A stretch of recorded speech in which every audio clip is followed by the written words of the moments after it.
Oh, I know.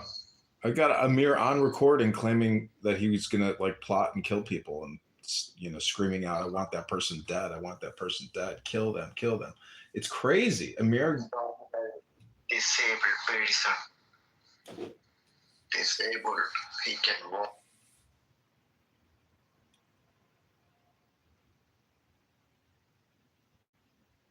Krishna. Yeah. I really don't understand how he is allowed to be on Clubhouse and how my account and ours account are being reported, but he still gets to sit here with his own original account and say all the barbaric things that he says all the time. It's crazy to me. The same with Prince, although Prince gets clipped more often, I think. Well, you have to look at this as how you're spending your time, because I've had 50 accounts get clipped, which is insane. And the fact that it's primarily like 2 to 3 people that are probably responsible for getting all those accounts clipped. And so the neurotic behavior on the other end of the reporter, those individuals who can't stand my presence, like, it's a huge joke, because like I have the ability to sit here and just keep doing this, and other people have to, survive while reporting me. So it's like, it really comes down to time management, awareness, your priorities and your communication, because the people that report me are people who really have low IQ communication. So that's why they report me, because low IQ equals low, who are challenged by me, the candidate.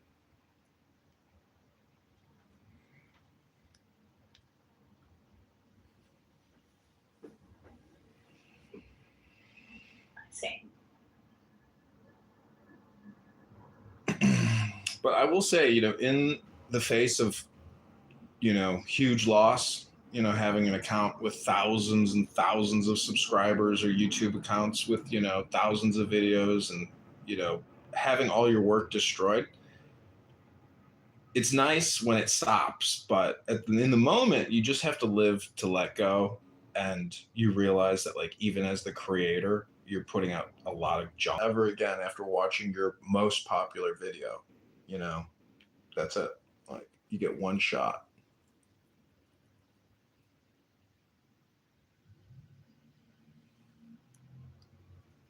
Well, I don't celebrate Halloween.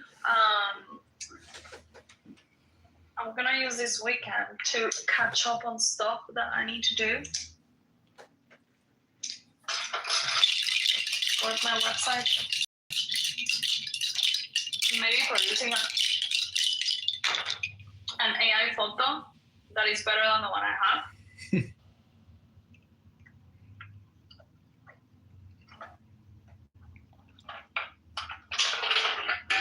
For my LinkedIn. Daniel, when are you going to Rome? You're not working today anymore, right? No. For how long? I don't know. 5, 6, 7 days. Oh, I'm so jealous. You should take me with you. I'm considering also to go to. Like, not meet them just because they're some weirdos. Just don't invite those guys. Exactly. Rudolph the red-nosed reindeer Do you guys was a still very be- racist. What? Just cut out the ones that you don't want, and just be like, sorry, but we don't want you. You can't sit with us. Hi, Alpha. Hi, Abby. Happy Halloween. Hi, John Kitover. Happy Halloween. You ready? Yeah, John, Rudolph told us he's going to be a KKK for Halloween. With all due respect, David. With all due respect, David. No, he said same. Only his wife, I guess, is going to be KKK. No, you're getting the story wrong. It's a sexy KKK member. Is your wife in Africa getting plowed right now by somebody in some Ojibwe tribe or something? Abby, you're gonna have to kick him. What is going on? What is going on? Can you do it, kids? Oh. That was very disrespectful. That was very disrespectful. I agree. You're gonna kick me over that?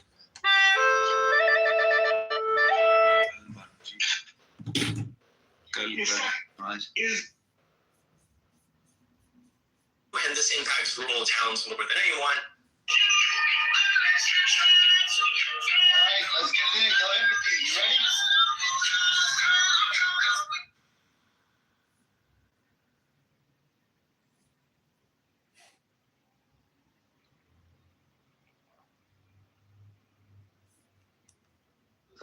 or 2018?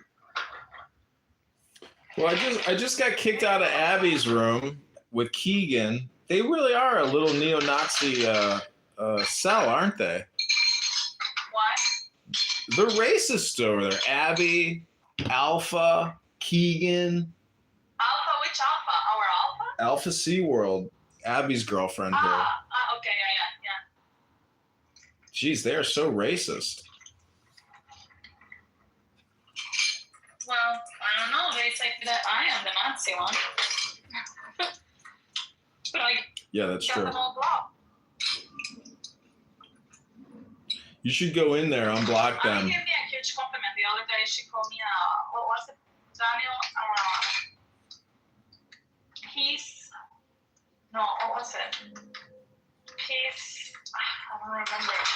Piece of a whore? No, I don't know. I don't remember what the exact What are you talking about? insult was. Abby. The Turk. The young Turk, the fatty in the grocery store.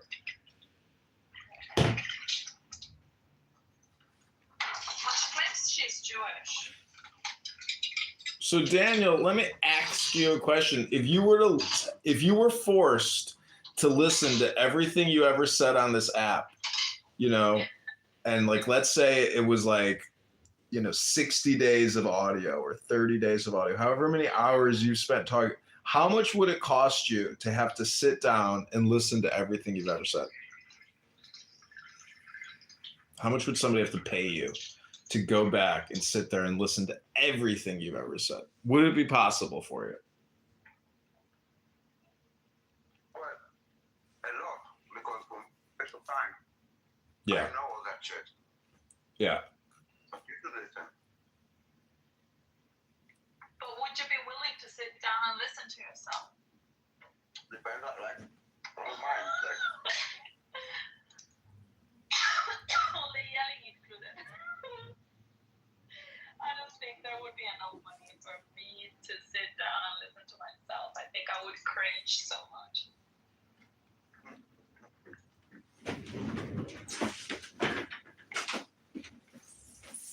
I would really cringe so much listening to myself. Like the fights I have going on, the drama, the times I have just been there doing nothing and saying nothing. It would be hard, actually. That's a good question.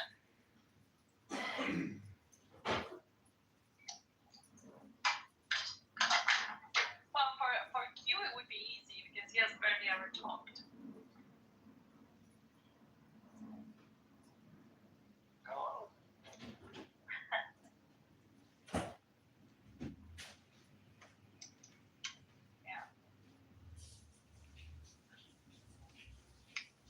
I feel Clubhouse is super boring today. Do we need an Amir room or something?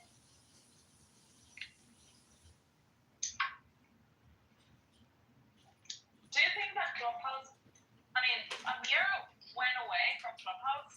I think it would be boring.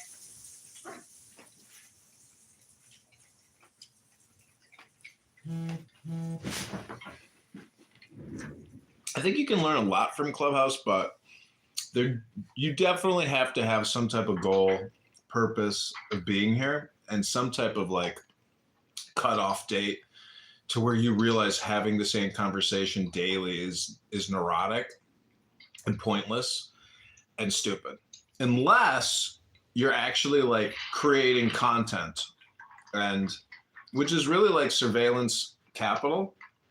It's like a new form of product fetishization. I don't know. But the problem is when I'm doing this just for myself. Like, I am not creating content. I know, but I'm trying to make the point that you should be, and if you don't, you're really wasting your time. That's the theory. You know, the Bitcoin room is interesting. Is I'll go to X Spaces and I'll see the same leaders in the Bitcoin room running big rooms on X. The same people as here? Yeah, yeah. Only Mars and maybe John, but No, British Hodl. John does, yeah, but what they do on X is different than what they do on Bitcoin, on Clubhouse, sorry. Really? Yeah, I guess so. I mean, they stay there, I don't know. They sit here during the day and just let the room run while a lot of them work or trade. It's like a trader's den. People just looking at the market, listening to the stupid conversations on here, John Fakori and other people talking their stupid shit.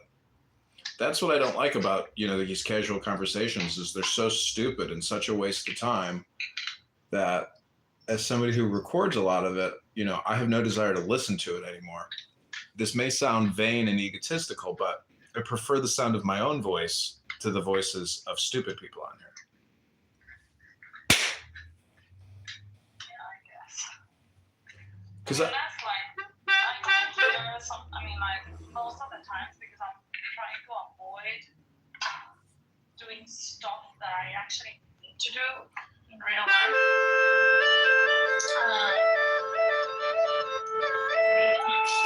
For example, I've been avoiding to do admin for the past 2 weeks, and I just find when I come to Clubhouse, I kind of forget about it, and really I'm just avoiding it.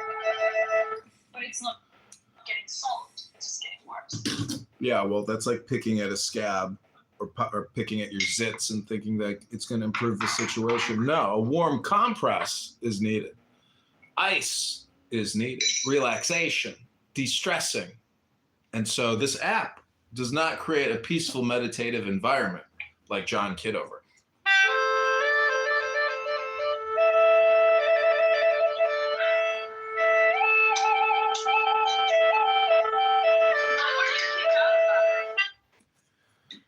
Which one, Abby's room? Did you say anything to her? Yeah. Say anything to her? Yeah, Keegan was talking about how he was going to dress up as a KKK member for Halloween. I said, is your wife still in Africa getting railed by some African? And then they're like, kick him! Kick him!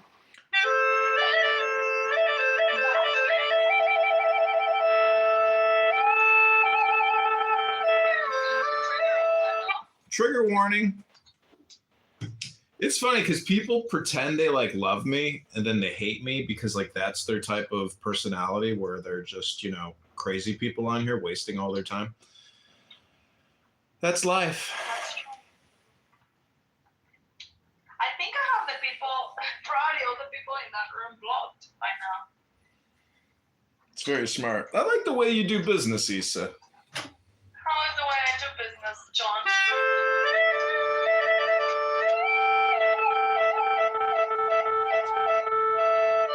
I am never looking back. Yeah, don't look back, just drive forward. Yeah, I think I must have blocked Abby probably like 2 years ago. Almost, I guess. It was like at the beginning of last year. Why haven't you blocked Simon though? I can't understand why you love Because that. I love Simon. Why do you I love him? He's Canadian. Who can Because love a Simon is Canadian? I don't care. Simon is a good person. He's a good person? He's a very good person. He's a good friend as well. All right, if you say so. Yeah. I blocked Keegan recently.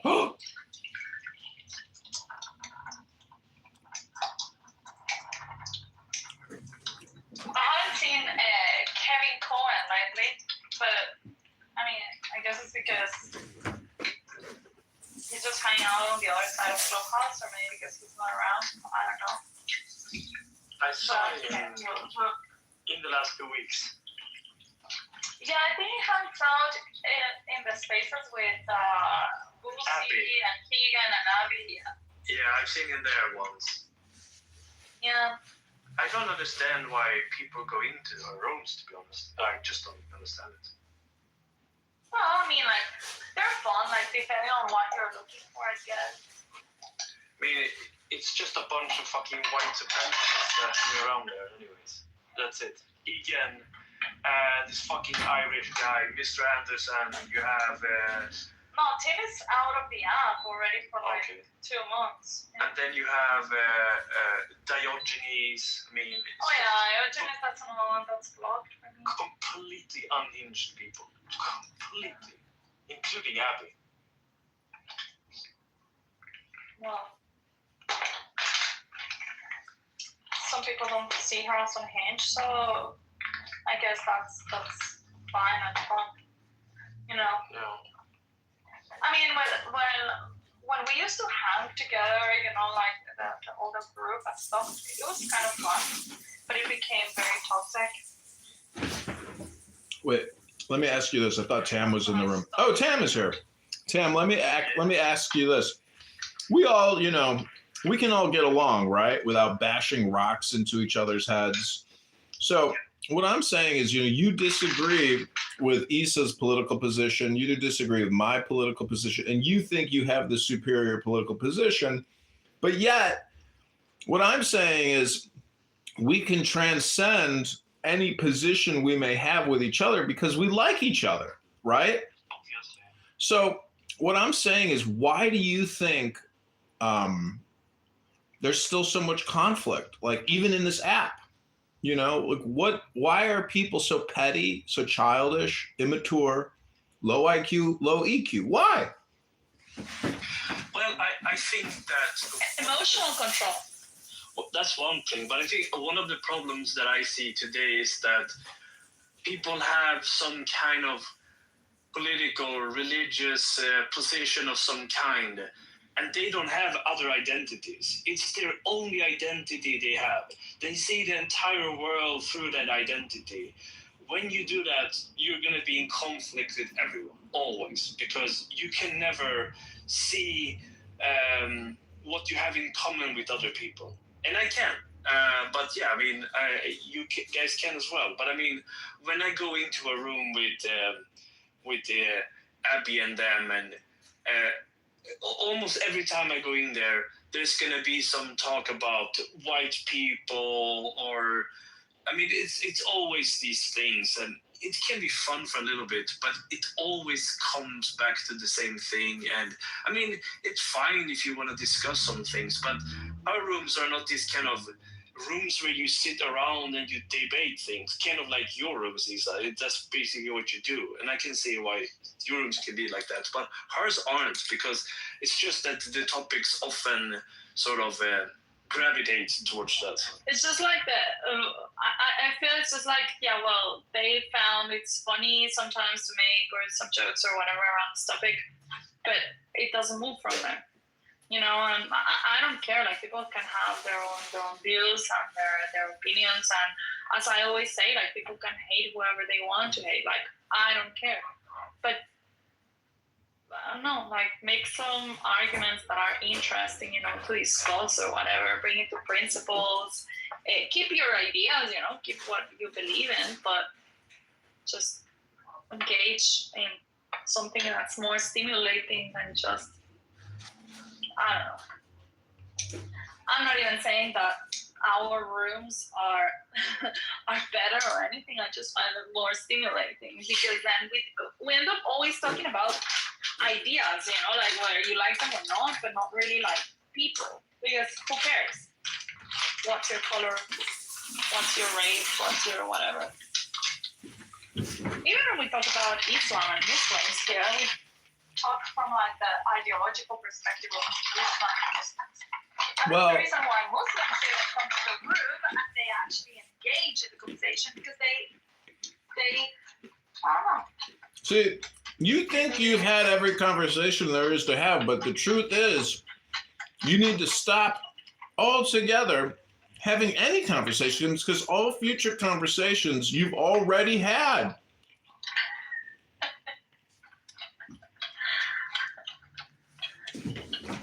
All future communications is hypnosis. It's future hypnosis. You know what I learned the other day, actually, Q, that the Bible is also hypnosis.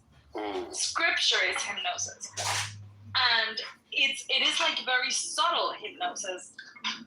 It is. Were you in that room when we were reading Daniel 9, 24, 27? No, but this kind of sounds like a Simon take. No, actually, no. It was Lou who brought it up, and I read it in the Catholic Bible, in the Orthodox Bible, in the Protestant Bible, and then I compared it to the Tanakh, and it was complete. I mean, like 40% different, which is very relevant, you know.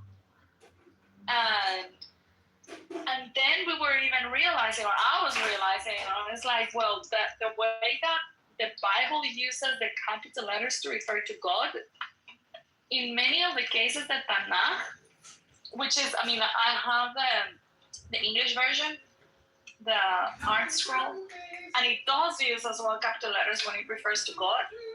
However, in not always they agree on what they're calling God and what not. And I found that a little bit confusing and disturbing, because it's like, so we are being, in a way, influenced in believing that some of these things are referring to God when they aren't in the original texts. It was very mind-blowing to me. And just even the use of capital letters, it's already propaganda.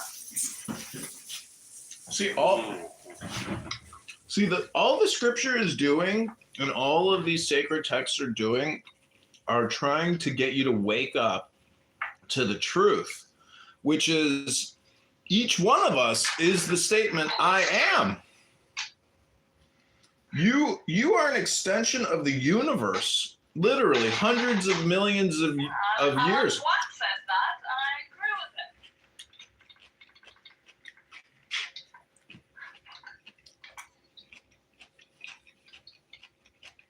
Anyway, I thought it was very interesting, and now this has sent me into a rabbit hole that I want to discuss this weekend with someone at the church that I am going here in Zurich. Well, not that I am going, but that I have gone to a few weekends in the last couple of months. Do you know what? Do you know what, How do you call the priests? Just this question. How do you call the priests from the Orthodox Church? You call them daddy. Oh, serious.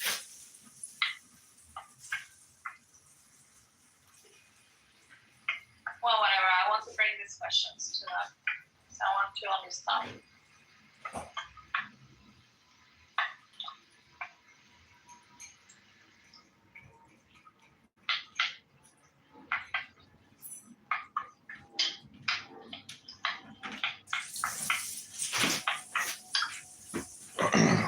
Okay, you want to hear a Halloween poem, Issa? Sure, go ahead. Okay, this is called the Hymn to Apollo. This is a meditation. God of the golden face and fiery forehead, Lord of the lion's house of strength, exalted in the ram's horns, O ruler of the vaulted heavenly hollow, send out thy rays majestic and the torrid light of thy song, thy countenance most splendid, bend to the suppliant on his face extended. Hear me, Apollo! Let thy fierce fingers sweep the lyre forgotten. Recall the ancient glory of thy chanted music that thrilled the hearts of men and haunted life to adore thee. Cleanse thou our marketplaces misbegotten. Fire in my heart and music to my paean. Lend that my song bow past the empyrean. Phoebus before thee. All the old worship in this land is broken, yet on my altar burns the ancient censer. Frankincense, saffron, galbanum, intenser. Ornaments glisten. Robes of thy color bind me for thy token. My voice is fuller in thine adoration. Thine image holds its God-appointed station. Listen, listen! My prayers are more eloquent than olden chants, long since grown numb on the soft, forgetful airs. My lips are loud to herald thee, my prayers keener to follow. I do aspire, as thy long sunbeam slants upon my crown. I do aspire to thee as no man yet. I am in ecstasy. Hear me, Apollo!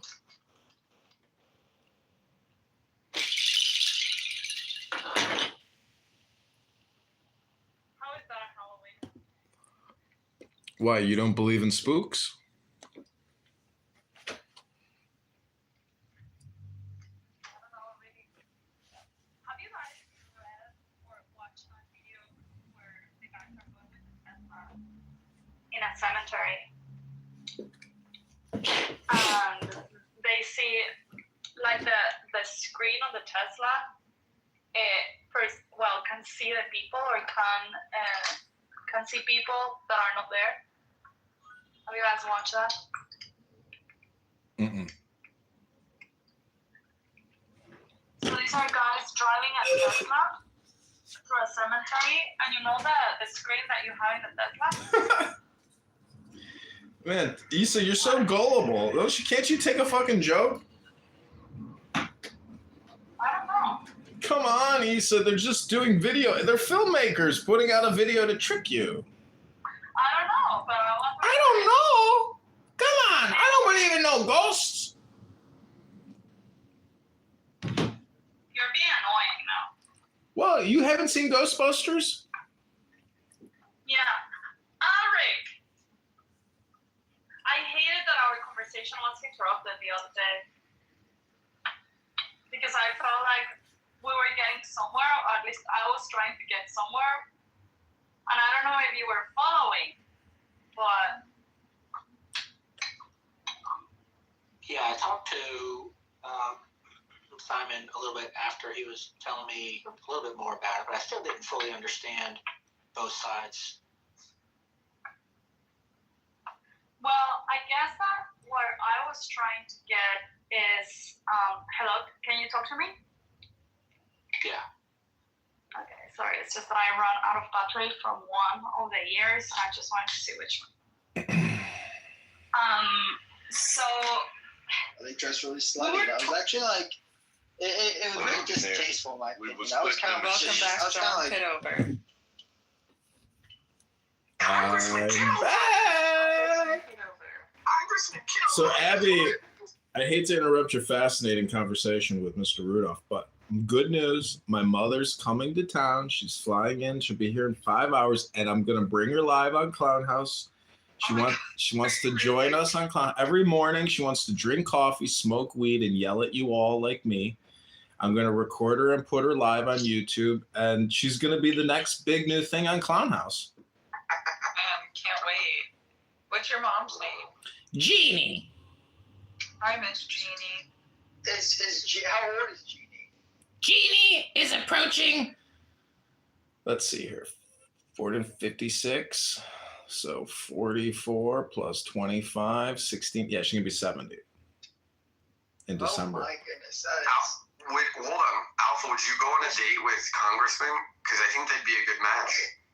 Oh, well, I am currently spoken for, so. Oh, okay. Well, currently, but in the future, if you weren't spoken for. Mm-hmm. Well, listen, I'm dating right now a 24-year-old nurse. She's biracial. She's not a liberal. She's a hardcore leftist. And she calls me her lover. So That's cute. I've got some love in my life again. That's right. Cupid flew by and shot us with an arrow and said, "Thou shalt transcend thy political positions for the sake of love." That's so cute. Love.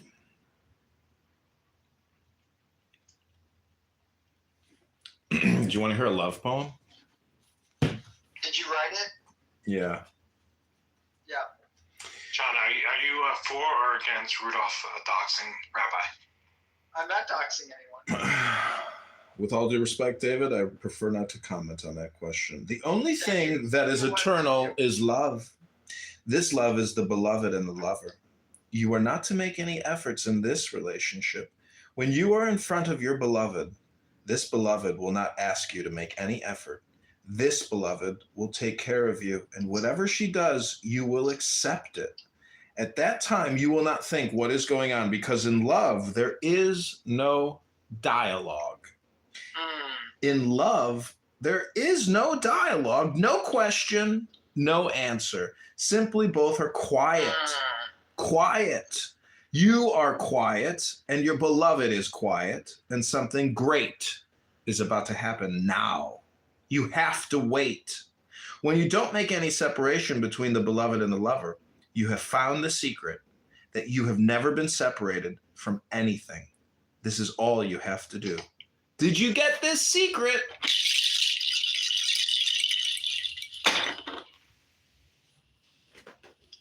Rabbi, while you're reading things, could you read another thing for us? My name is John. Rabbi McDickerson, the shawarma goat milking motherfucker, is not here, aka Randy. You're gonna be but can you be rabbi for us? Like, cause Sorry, Rudolph.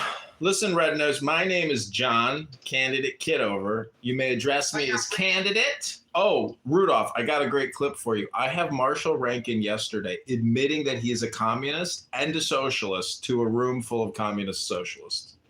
Holy shit. I actually do want to listen to this. Go ahead. Yeah, this one's fucking crazy. I'm sitting there doing yoga. Rankin is running his mouth.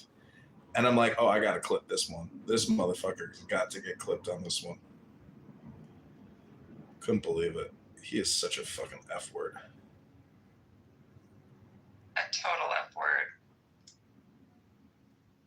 A friend? No. Like a bundle of sticks. He was fragile? Listen. They call me socialist. A bundle of sticks is a faggot. Yeah, well, just because you control the music production. That's what's good.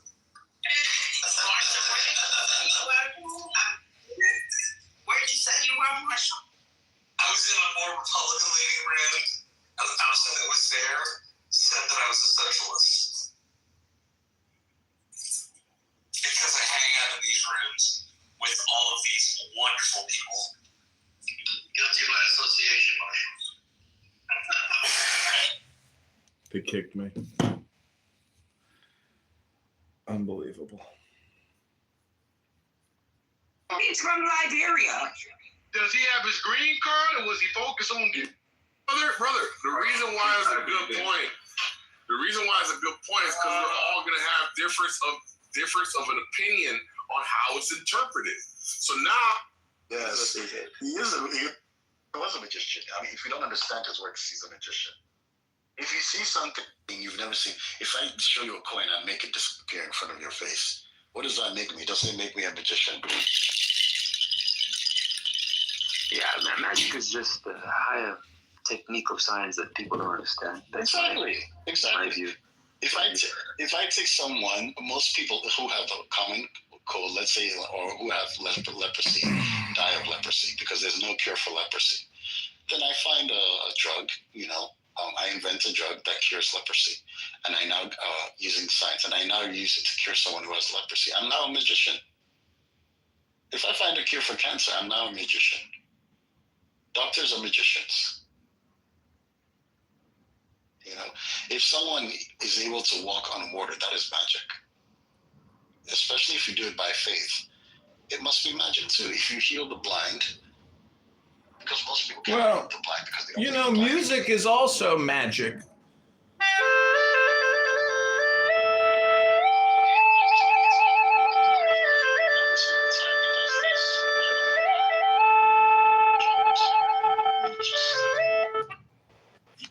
You have interesting things to say, but you always have to do real the room.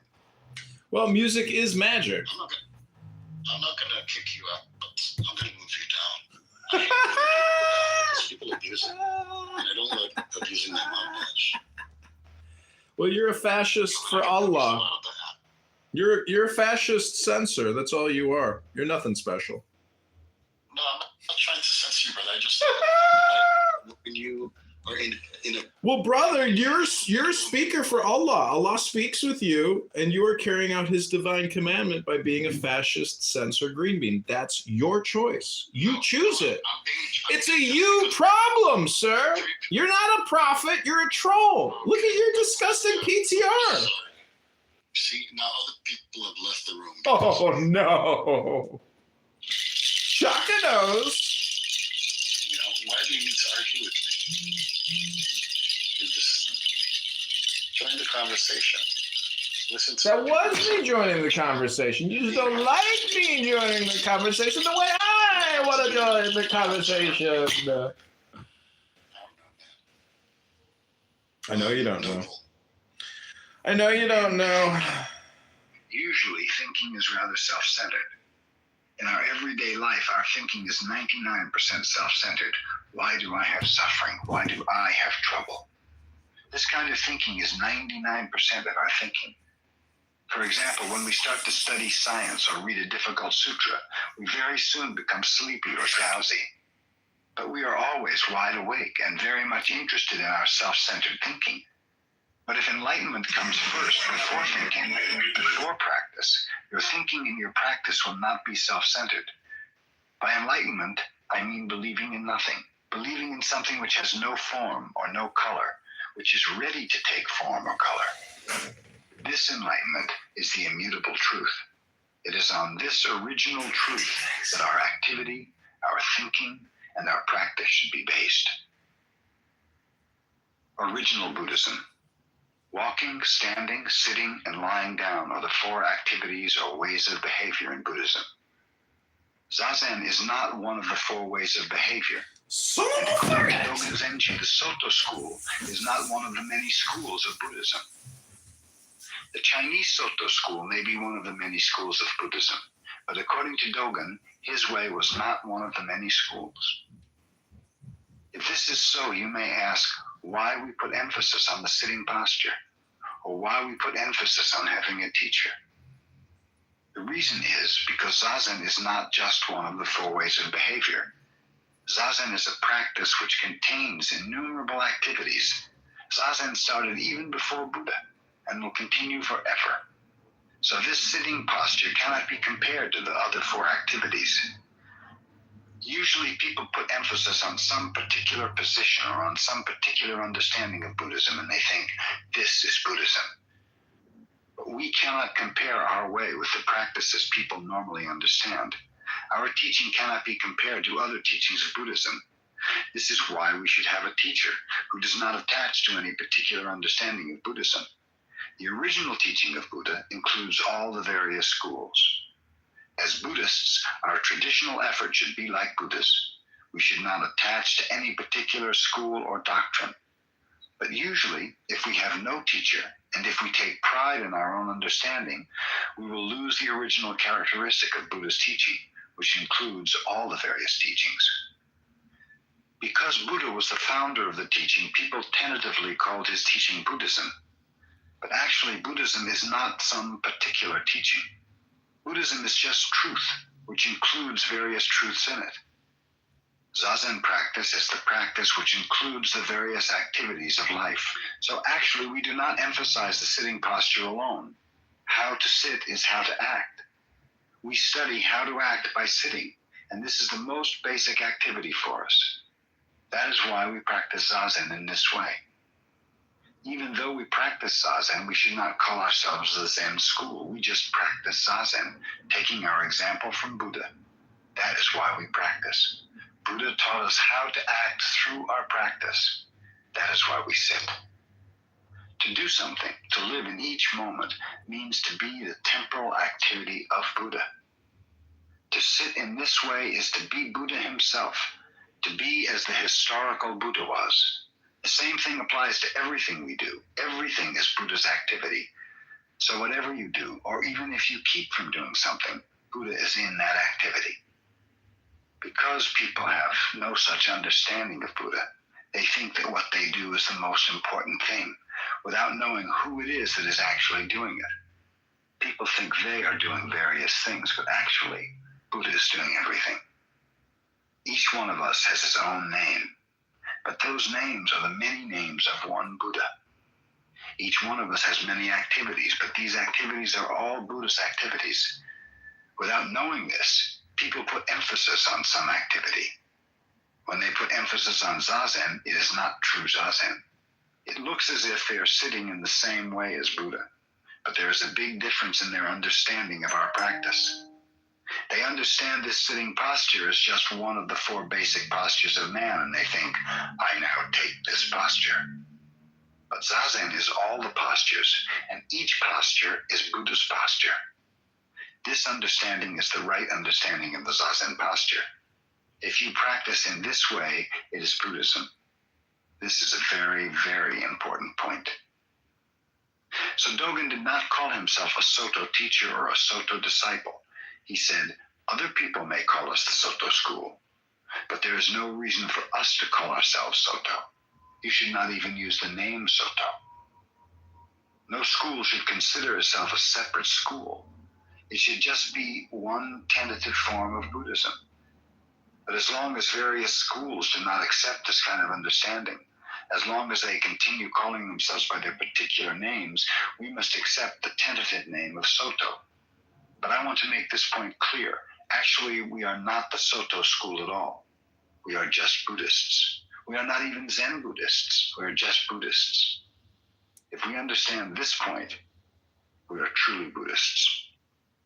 Buddha's teaching is everywhere. Today it is raining. This is Buddha's teaching.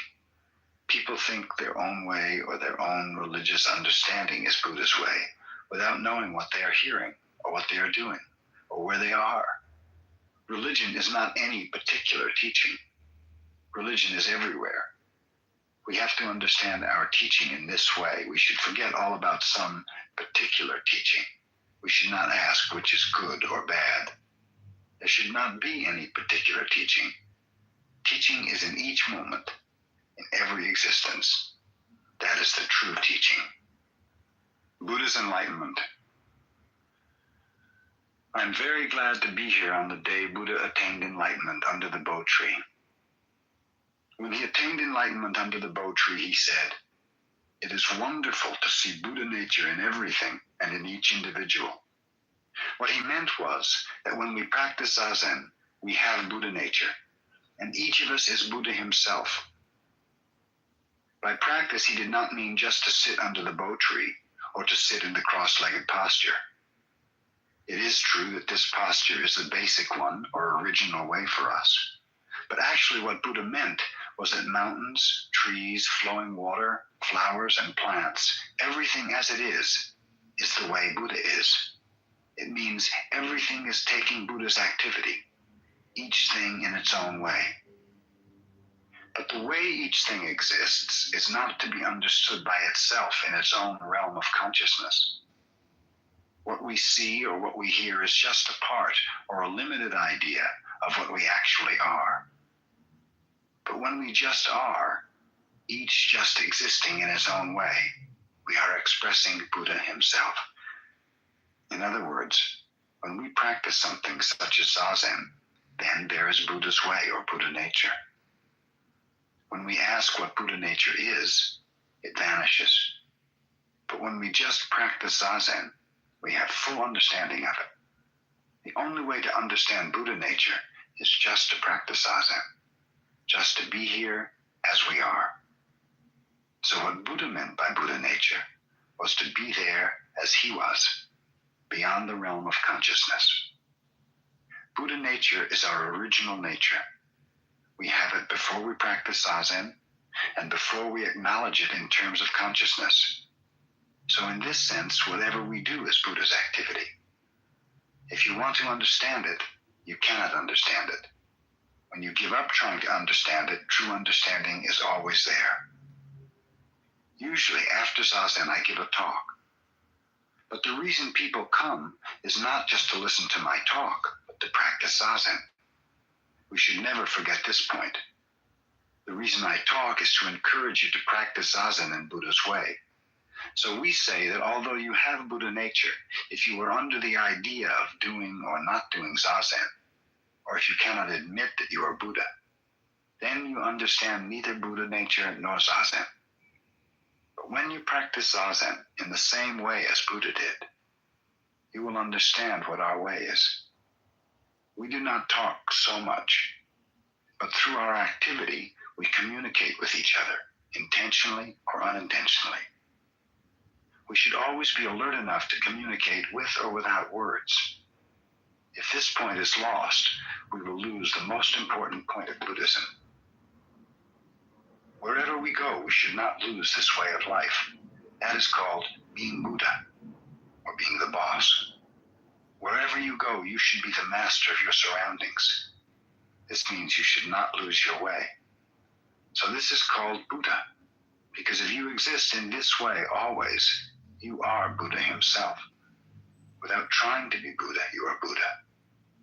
This is how we attain enlightenment. To attain enlightenment is to be always with Buddha. By repeating the same thing over and over, we will acquire this kind of understanding.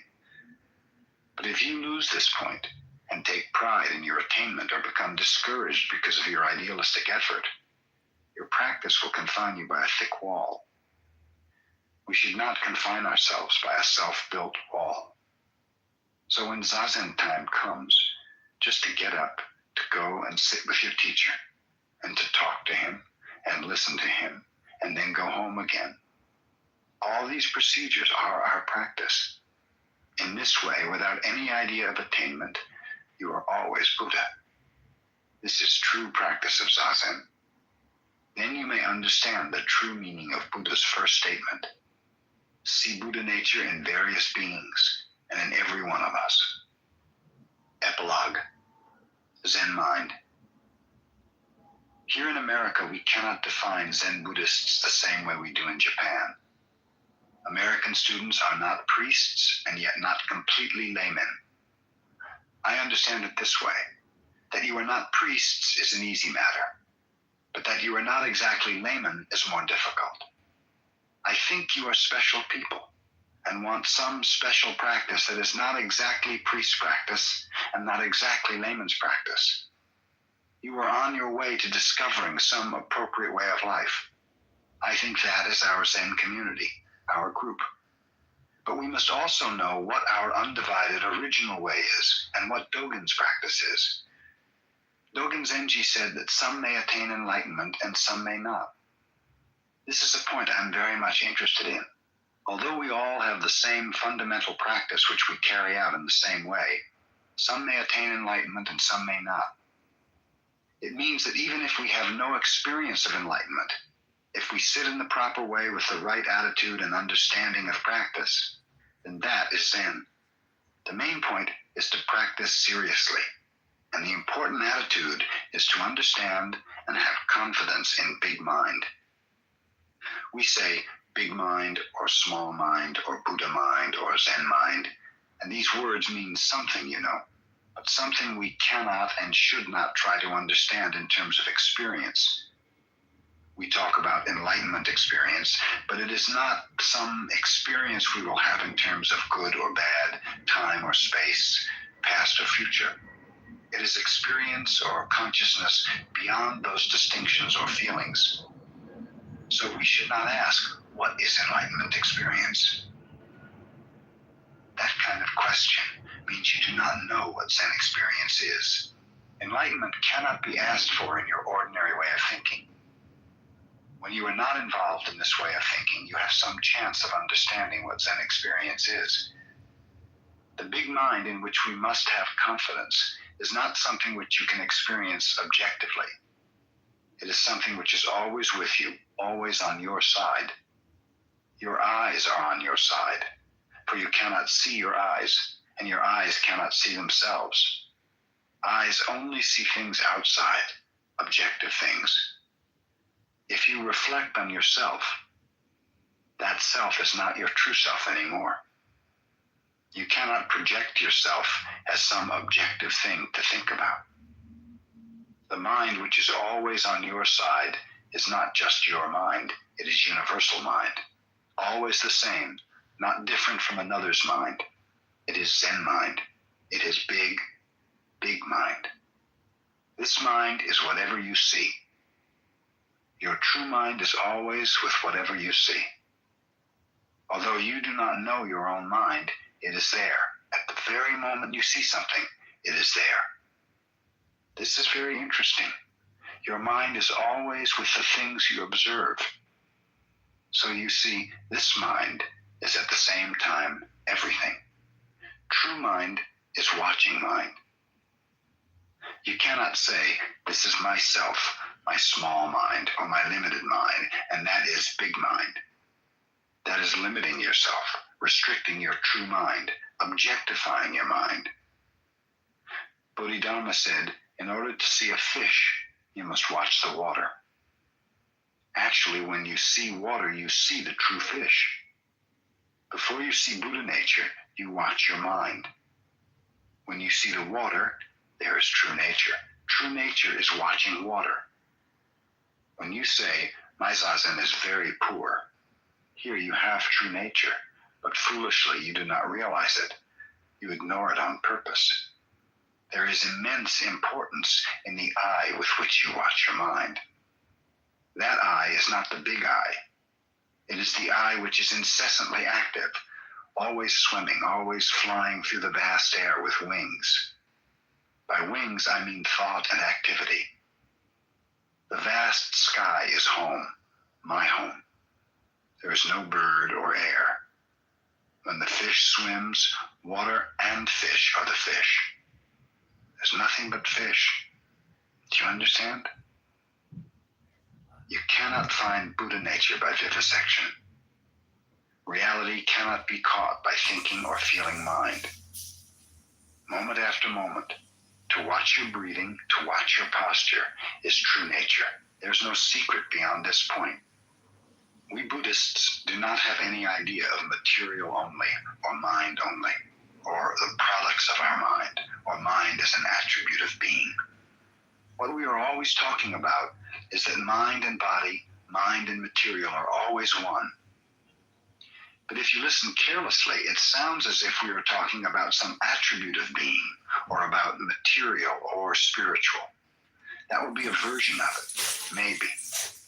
But actually, we are pointing out mind, which is always on this side, which is true mind. Enlightenment experience is to figure out, to understand, to realize this mind which is always with us and which we cannot see. Do you understand? If you try to attain enlightenment as if you see a bright star in the sky, it will be beautiful, and you may think, this is enlightenment. That is not enlightenment. That understanding is literally heresy. Even though you do not know it, in that understanding you have the idea of material only. Dozens of your enlightenment experiences are like that. Some material only, some object of your mind, as if through good practice you have found that bright star. 160 million pounds of sugar. Can you imagine how much that is? Right now we're in Brazil, loading sugar bound for China. A total of 160 million pounds, or roughly 70,000 tons. Sugar is one of the most traded agricultural products in the world, with global trade volume exceeding 50 million tons annually. Major exporters include Brazil, India, and Thailand, while importers span nearly every region on the planet. In times of war, sugar's status can rise to that of a strategic material. That's one of the key reasons why China, despite being the fourth largest, is to be practice, to be enlightenment. At first, this may be a kind of belief, but later it is something the student feels or already has. Physical practice and rules are not so easy to understand, maybe especially for Americans. You have an idea of freedom which concentrates on physical freedom, on freedom of activity. This idea causes you some mental suffering and loss of freedom. You think you want to limit your thinking. You think some of your thinking is unnecessary or painful or entangling, but you do not think you want to limit your physical activity. For this this reason, Hyakujo established the rules and way of Zen life in China. He was interested in expressing and transmitting the freedom of true mind. Zen mind was transmitted in our Zen way of life based on Hyakujo's rules. I think we naturally need some way of life as a group and as Zen students in America. And as Hyakujo established our way of monastic life in China, I think we must establish an American way of Zen life. I'm not saying this jokingly, I'm pretty serious. But I do not want to be too serious. If we become too serious, we will lose our way. If we are playing games, we will lose our way. Little by little, with patience and endurance, we must find the way for ourselves, find out how to live with ourselves and with each other. In this way, we will find out our precepts. If we practice hard, concentrate on Zazen, and organize our life so that we can sit well, we will find out what we are doing. But you have to be careful in the rules and way you establish. If it's too strict, you will fail. If it is too loose, the rules will not work. Our way should be strict enough to have authority. An authority everyone should obey. The rules should be possible to observe. This is how Zen tradition was built up, decided, little by little, created by us in our practice. We cannot force anything. But once the rules have been decided, we should obey them completely until they are changed. It is not a matter of good or bad, convenient or inconvenient. You just do it without question. That way your mind is free. The important thing is to obey your rules without discrimination. This way you will know the pure Zen mind. To have our own way of life means to encourage people to have a more spiritual and adequate way of life as human beings. And I think one day you will have your own practice in America. The only way to study pure mind is through practice. Our inmost nature wants some medium, some way to express and realize itself. We answer this inmost request through our rules, and patriarch after patriarch shows us his true mind. In this way, we will have an accurate, deep understanding of practice. We must have more experience of our practice. At least we must have some enlightenment experience. You must put confidence in the big mind which is always with you. You should be able to appreciate things as an expression of big mind. This is more than faith. This is ultimate truth which you cannot reject. Whether it is difficult or easy to practice, difficult or easy to understand, you can only practice it. Priest or layman is not the point. To find yourself as someone who is doing something is the point. To resume your actual being through practice. To resume the you which is always with everything, with Buddha, which is fully supported by everything, right now. You may say it is impossible, but it is possible. Even in one moment you can do it. It is possible this moment. It is this moment. That you can do it in this moment means you can always do it. So if you have this confidence, this is your enlightenment experience. If you have this strong confidence in your big mind, you are already a Buddhist in the true sense, even though you do not attain enlightenment. That is why Dogen Zenji said, do not expect that all who practice Zazen will attain enlightenment about this mind which is always with us. He meant, if you think that big mind is somewhere outside yourself, outside of your practice, then that is a mistake. Big mind is always with us. That is why I repeat the same thing over and over when I think you do not understand. Zen is not just for the man who can fold his legs or who has great spiritual ability. Everyone has Buddha nature. We each must find some way to realize our true nature. The purpose of practice is to have direct experience of the Buddha nature, which everyone has. Whatever you do should be a direct experience of Buddha nature. It has an origin, not an even beginning origin, right? Except for this one thing that fits me, that I'm gonna put a stop in the regret. Which is what the objectivists are doing as well. In the case of the theist, it says like, okay, everything. Someday you will. Someday, someone will understand. I will wait for the island I was told is moving slowly up the coast from Los Angeles to Seattle. I feel Americans, especially young Americans, have a great opportunity to find out the true way of life for human beings. You are quite free from material things, and you begin Zen practice with a very pure mind, a beginner's mind. You can understand Buddha's teaching exactly as he meant it. But we must not be attached to America, or Buddhism, or even to our practice. You must have beginner's mind, free from possessing anything, a mind that knows everything is in flowing change. Nothing exists but momentarily in its present form and color. One thing flows into another and cannot be grasped. Before the rain stops, we hear a bird. Even under the heavy snow, we see snowdrops and some new growth. In the east, I saw rhubarb already. In Japan, in the spring, we eat cucumbers. Audio literature presents Zen Mind, Beginner's Mind, read by Peter Coyote.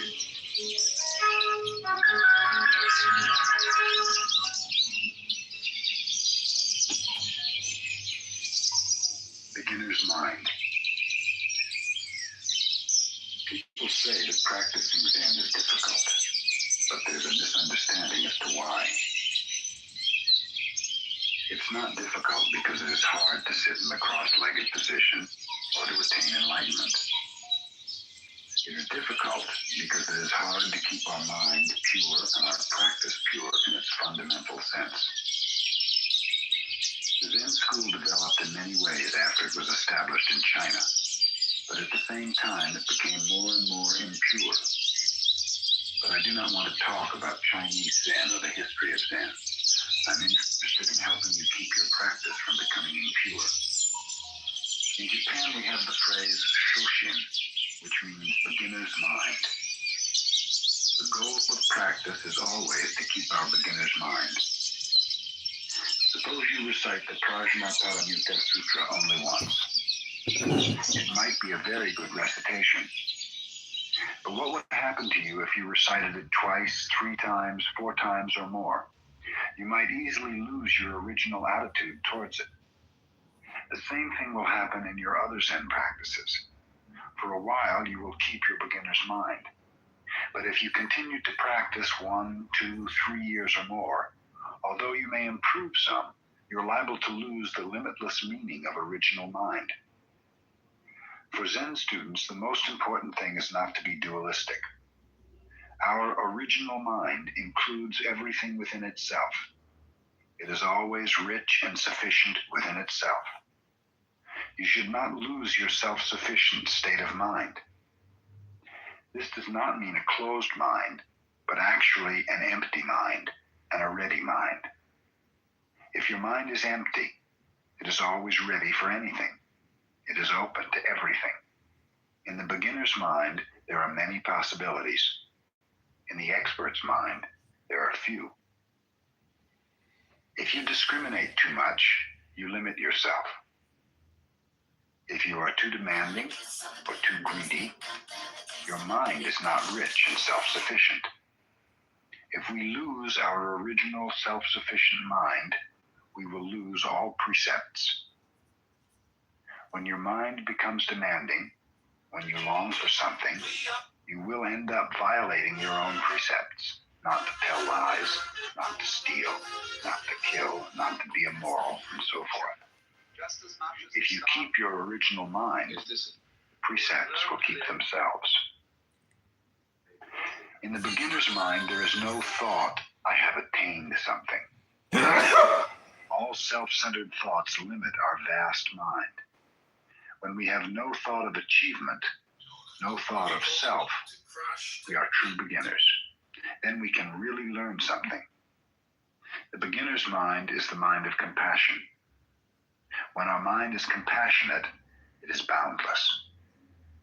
Dogen Zenji, the founder of our school, always emphasized how important it is to resume our boundless original mind. Then we are always true to ourselves, in sympathy with all beings, and can actually practice. So the most difficult thing is always to keep your beginner's mind. There's no need to have a deep understanding of Zen. Even though you read much Zen literature, you must read each sentence with a fresh mind. You should not say, I know what Zen is, or I have attained enlightenment. This is also the real secret of the arts. Always be a beginner. Be very, very careful about this point. If you start to practice Zazen, you will begin to appreciate your beginner's mind. It is the secret of Zen practice. Right practice, posture. Now I would like to talk about our Zazen posture. When you sit in the full lotus position, your left foot is on your right thigh, and your right foot is on your left thigh. When we cross our legs like this, even though we have a right leg and a left leg, they have become one.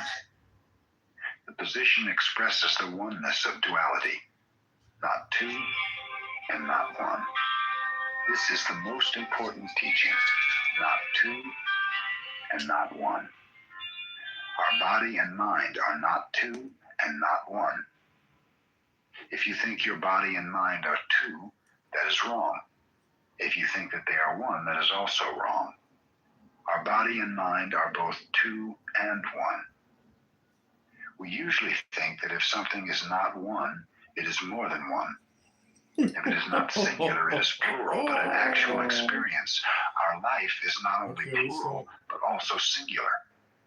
Each one of us is both dependent and independent. After some years, we will die. If we just think that it is the end of our life, this will be the wrong understanding. I got respect for Eric, but I don't have to respect anybody's fucking God, bro. That's a fact. Yeah, and Mike, you know what? Hey, Mike, like you know, and you know what Christians do? Hey, Mike, you don't respect that. And you know what God would say? God would respect you for being honest. That's right. Jesus would respect you for being honest. Christians would. That's the irony. Respect the theocracy. And Mike, that's the irony, fam. You're saying that Jesus would respect the theocracy then? No, he would not. Atheist, but he wouldn't respect the theocracy. Wait, hold on. Y'all don't think God got a sense of humor? He does. Reality, that's fine. Let's just admit that point. Okay? Once we have some kind of hard evidence, measurable, something that we can perceive. But this is the thing, Andre. I was not trying to have a discussion with him about the existence of God. I was trying to have a conversation with him in the method to approach the question of God. Yes, and so that's what I can agree with him that there is no evidence, nothing that you can prove that God exists. I'm fine with it. I'm not trying to convince. And we've been sharing it. It's unfortunately that there's a lot of people that are not on this app, this reality. But for those that have been on this app, we like prophets at this point, the way we've been sharing the information and telling people what it is, and now we're here. And this is why I tell people collective. Listen, I like that lesson. I like that lesson. Hold on, Muti. Assalamu alaikum. Assalamu alaikum, Muti. Give me 1 second. So, Samara, why can't you understand that as being a lesson? Like, don't bite the hand that feeds you. Like, those things can be forgiven. Why is it such a big deal? Like, Well, I don't know. Big deal. I'm not saying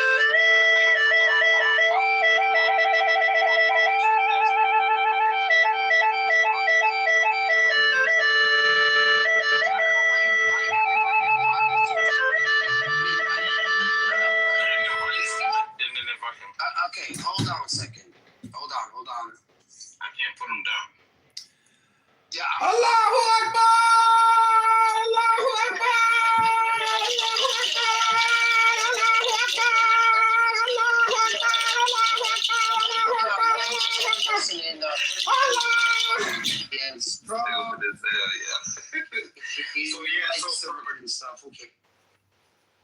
So my newer thing, I guess, is I'm really trying to hold the feet to the fire to where these things are coming from, because at least when I've searched Hi, Nura Bandura, aka Scarface.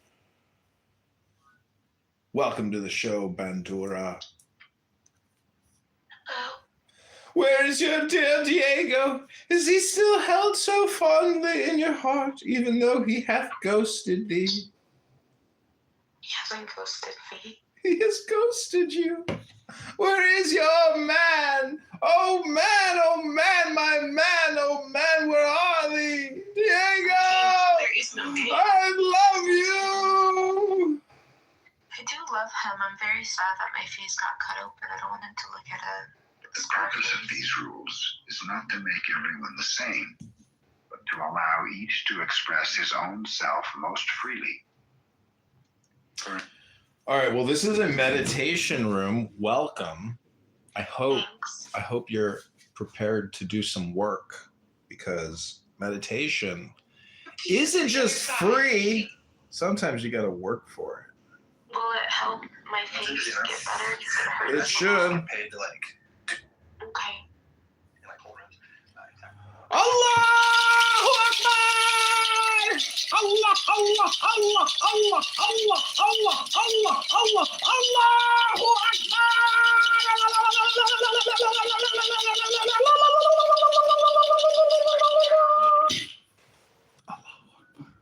Bismillah.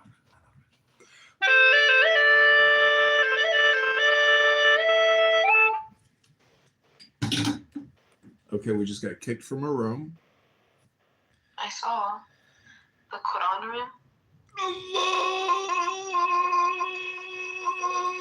Person, you don't give a fuck. I want to run through everybody. Sorry, we haven't gotten to the meditation course yet. This is just a warm up.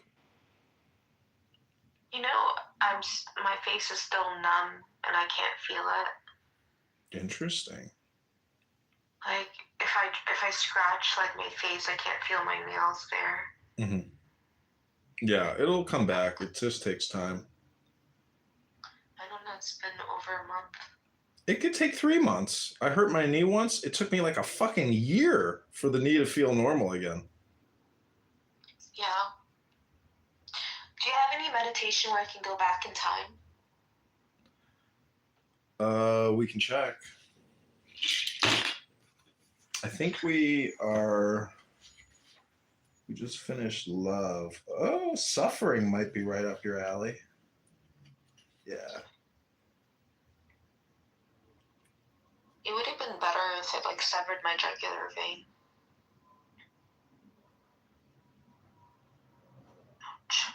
Well, see, this is where this experience can bring you closer to joy, aka God.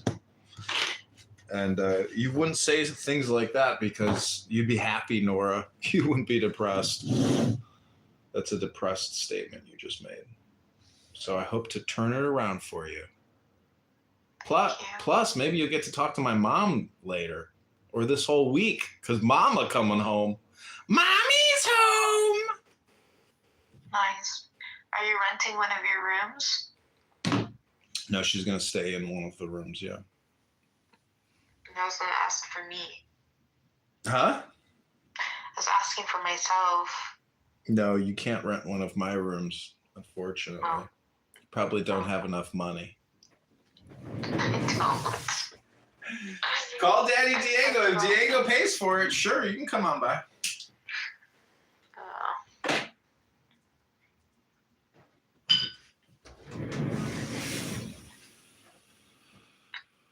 Is that Chris? Do we have Son of Minnie here? Okay, this is your 3-minute meditation on suffering, so it can bring you joy. Okay. So take the deepest breath of the day. Hold it for 10 seconds. This is your ASMR NLP hypnosis reprogramming by candidate Congressman John Kitover. Suffering is a sign that you're out of touch with the truth. Suffering is given to you that you might open your eyes to the truth, that you might understand that there's falsehood somewhere, just as physical pain is given to you so you will understand that there is disease or illness somewhere. Suffering points out that there is falsehood somewhere. Suffering occurs when you clash with reality, when your illusions clash with reality, when your falsehoods clash with the truth. Then you have suffering. Otherwise, there is no suffering.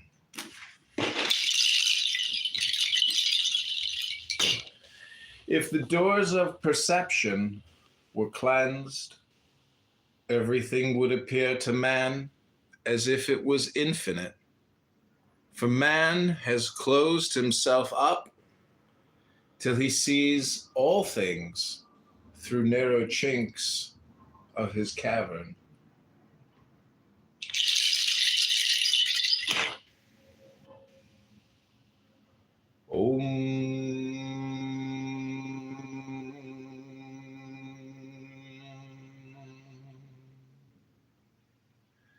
If peace comes from seeing the whole, then misery stems from a loss of perspective. We begin so aware and grateful. The sun somehow hangs there in the sky. The little bird sings. The miracle of life just happens. Then we stub our toe, cut our face, and in that moment of pain, the whole world is reduced to our poor little cut face or poor little toe. Now for a day or two, it is difficult to walk, difficult to feel your face. With every step, we are reminded of our poor little toe or our poor cut little face. Our vigilance becomes which defines our day. The pinch we feel in walking on a bruised toe or a cut face, or the miracle still happening. It is the giving over to smallness that opens us to misery. In truth, we begin taking nothing for granted, grateful that we have enough to eat, that we are well enough to eat. But somehow through the living of our days, our focus narrows like a camera that shutters down, cropping out the horizon. And one day we're miffed at a dinner because the eggs are runny, or the hash isn't seasoned the way we like it. When we narrow our focus, the problem seems everything. We forget when we are lonely, we were lonely, dreaming of a partner. We forget first beholding the beauty of another. We forget the comfort of first being seen and held and heard. When our view shuts down, we're up in the night, annoyed by the way our lover pulls the covers or leaves the dishes in the sink without soaking them first. In actuality, misery is a moment of suffering, allowed to become everything. So when feeling miserable, we must look wider than what hurts. When feeling a splinter or a cut, we must, while trying to remove it, remember there is a body that is not splinter, not cut, and a spirit that is not splinter or cut, and a world that is not splinter or cut.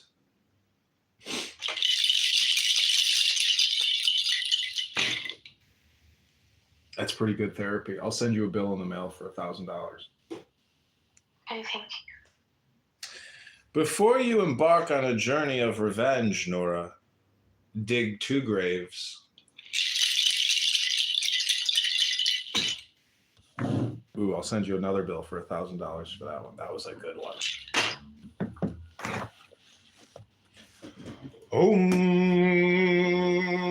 This has been your meditation on healing and peace. This should have solved your suffering, Nora. What do you think? What did I say to you?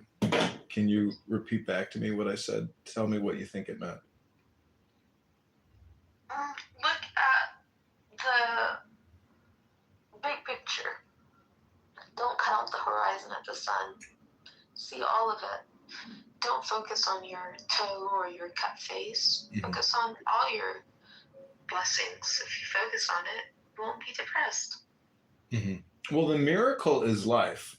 The chances of you breathing and talking and being are 1 in trillions, quadrillions, sextillions, gazillions, you know?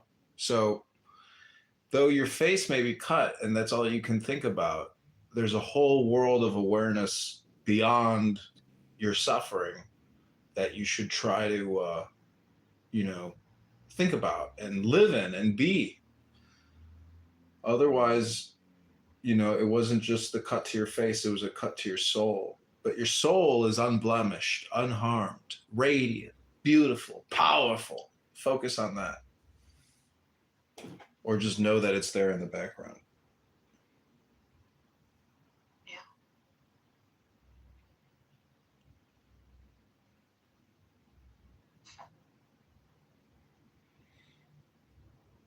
Do you want to read anything? It helps make you feel better. I know that. Honestly, it's difficult to read. Like, even when I speak, it's difficult. It's stitched me so tightly. Well, then just listen. I'll read you one more. But you can breathe, right? Yeah. So take the deepest breath of the day.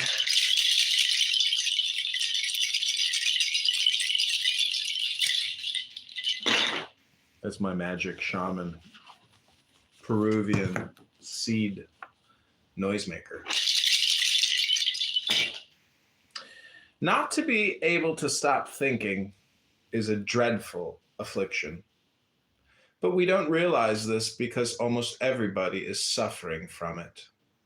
So it is considered normal. This incessant mental noise prevents you from finding that realm of inner stillness that is inseparable from being.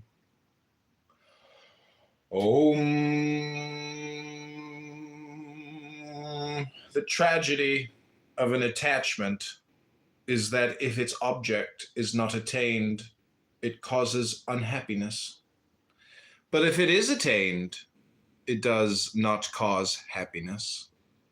It merely causes a flash of pleasure, followed by weariness, and it is always accompanied, of course, by the anxiety that you may lose the object of your attachment.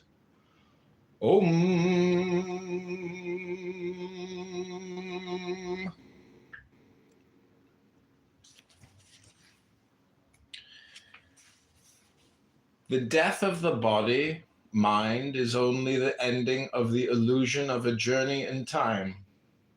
The awakening to unconditional love is immediate. We are enveloped in our original nature, regardless of anything that apparently happened. When the body, mind, is dropped, there is no intermediary process of preparation or purification. How can there be? Who was there? All ideas of a personal afterlife or reincarnation are merely the mind wishing to preserve the illusion of its continuity. The story is over. The divine novel has been written, and regardless of how the mind might judge, not one iota could have been different. the scenery evaporates, and the characters have left the stage. Their apparent existence begins and ends with the dream that has been played out. For we are the ocean and the waves, the darkness and the light. Oh, many have died. You also will die. The drum of death is being beaten. The world has fallen in love with a dream. Only sayings of the wise will remain. Oh, the reason why everyone wants to avoid death is because eternity is our real nature. Death is not to be feared because it is an enjoyable and happy occasion, and it only hurts one who has anger, greed, attraction, and aversion. Death only comes to an active mind. Even the gods must face death. All die, but there is no grief, because the indweller lives. Death is only the five elements returning to themselves. Om. The essence of wave, ocean, and raindrop is still water. Nothing can be lost. When a raindrop touches the ocean, it becomes the ocean. So do not fear death, for nothing can ever be lost, and nothing can ever be gained. Death only takes those who have become something. Death only takes the body, the dress. Death is a foolish notion. Om. Look deeply into the idea that you are a separate entity, navigating as best you can, treading safely or adventurously to your eventual demise.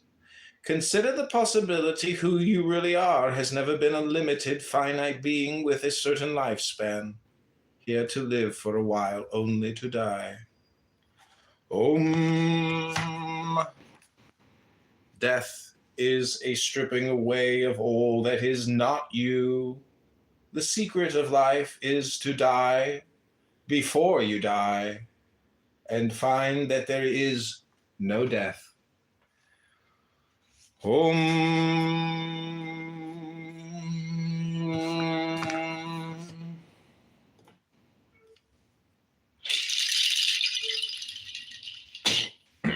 Okay, that's your healing dialectic therapy for the day. How do you feel?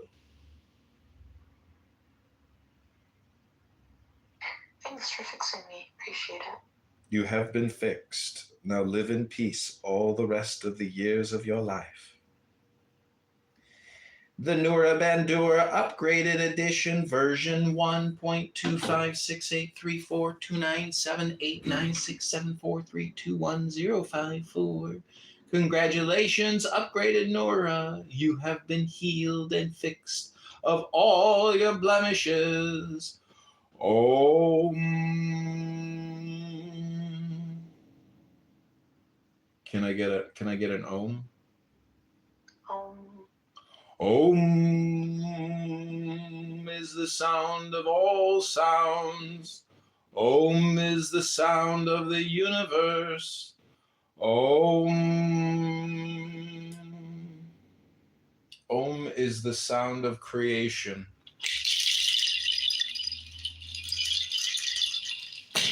Om is the sound of healing. Om.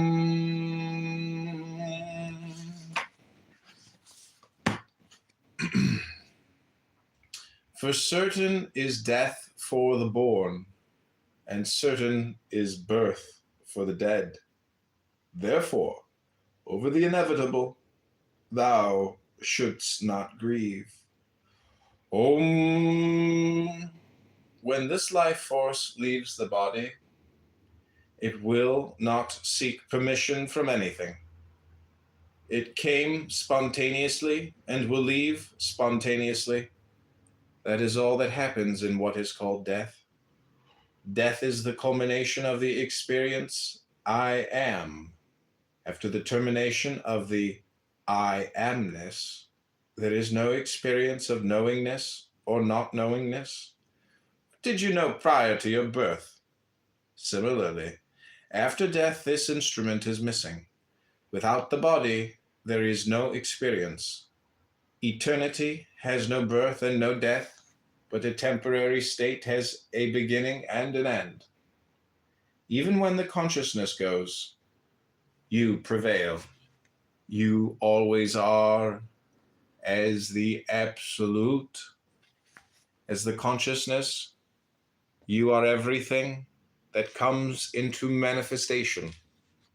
Whatever is you. But when you fully understand the knowledge, I am, and all its manifestations, then you will understand that truth. Then you will understand that in truth, you are not that.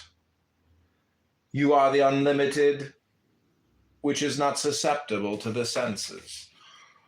By limiting yourself to the body, you have closed yourself to the unlimited potential which you really are. Treat the body like a visitor or a guest, which has come and will go. You must know your position as a host very clearly while it is still here. And while it is here, you must also know what your position will be after it leaves.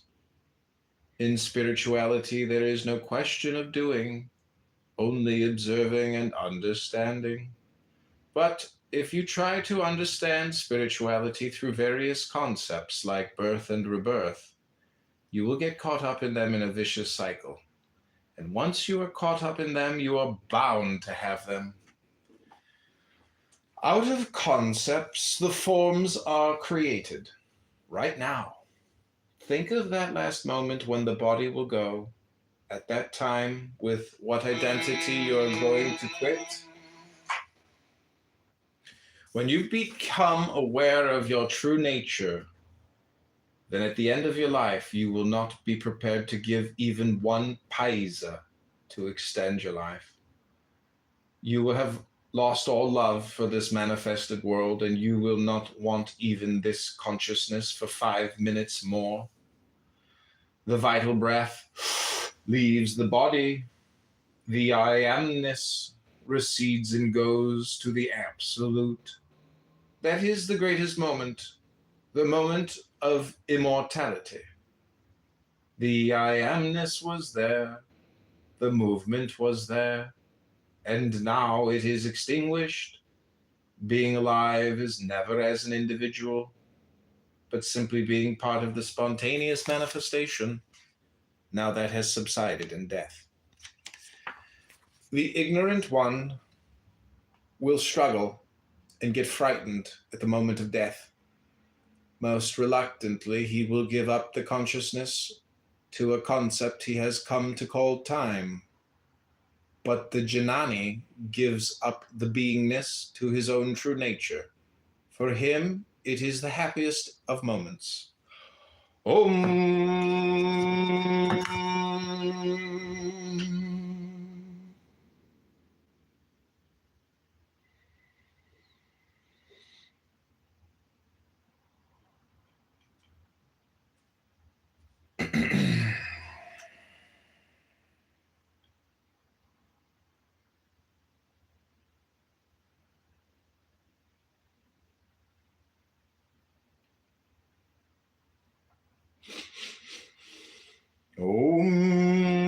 Can I get an om? Can I get an om?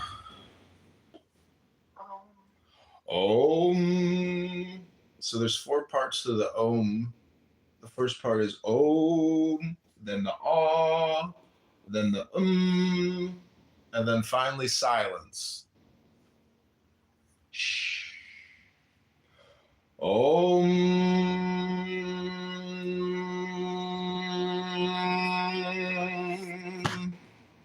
Whatever you want your death to be, let first your life be exactly the same, because death is not separate from life. Death is not an end to this life, but only a change. Life continues, has continued, will always continue. But forms become useless, old, more a burden than a joy. Then it is better to give life a new, fresh form. Death is a blessing, it is not a curse. Om. Suppressing the fear of death makes it all the stronger. The point is only to know, beyond any shadow of doubt, that I and all other things now present will vanish, until this knowledge compels you to release them, to know it now as surely as if you had just fallen off the rim of the Grand Canyon. Om. Indeed, you were kicked off the edge of a precipice when you were born, and it is no help to cling to the rocks falling with you. If you are afraid of death, be afraid. The point is to get with it, to let it take over fear, ghosts, pains, transience, dissolution, and all. And then comes the hitherto unbelievable surprise. You don't die because you were never born. You had just forgotten who you are. Om. Death? The last sleep? No. It is the final awakening. Om. We rather cling to the known than face the unknown, the known being our loneliness, our sorrow, our embittered existence. And as we cannot face that thing called death, we invent all kinds of theories. In the East, reincarnation. Here, resurrection, or whatever it is. Om. It was not born. It will never die. Nor once having been, can it ever cease to be. Unborn, eternal, ever enduring, yet most ancient. The spirit dies not when the body is dead. Whatever you want your death to be. Can I get an om? Om.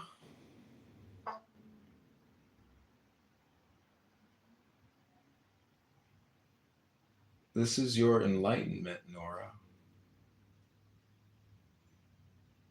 This is, at this moment right now, you've lived your whole life up until this moment to just hear these words of meditation. Truthful words, unlike all the bullshit you've ever heard on this fucking app full of bullshit people. Om.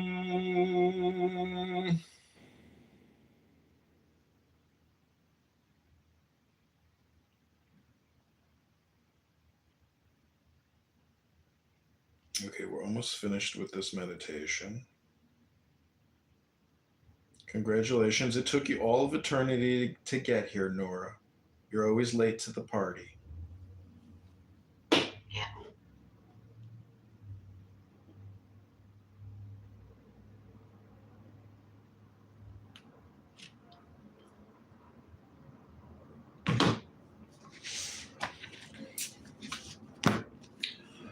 Om.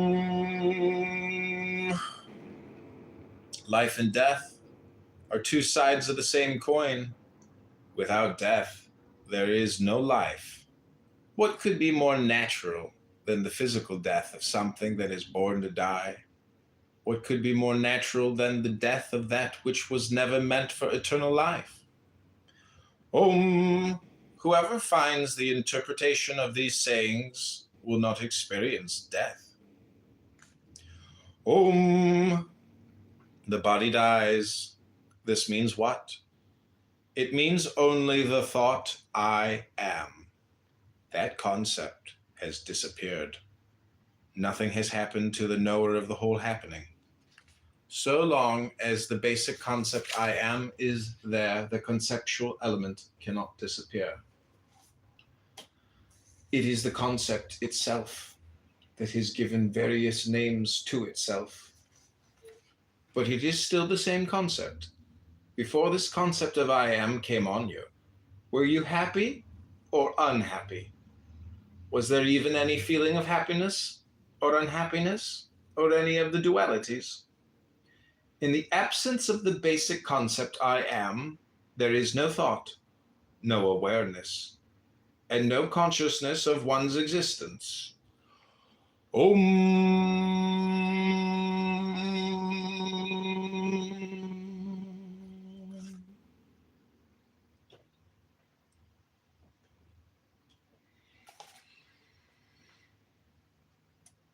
It sometimes happens that one who is on a spiritual path, or even who has not yet begun consciously seeking, has a glimpse of realization during which for a brief eternity he experiences absolute certainty of his divine, immutable, universal self. Such an experience came to the Maharishi when he was a lad of 16. He himself has described it. It was about 6 weeks before I left Madurai for good that the great change in my life took place. It was quite sudden. I was sitting alone in a room on the first floor of my uncle's house. I seldom had any sickness, and on that day there was nothing wrong with my health, but a sudden violent fear of death overtook me. There was nothing in my state of health to account for it, and I did not try to account for it or to find out whether there was any reason for the fear. I just felt I am going to die, began thinking what to do about it. It did not occur to me to consult a doctor, or my elders or friends. I felt that I had to solve the problem myself there and then.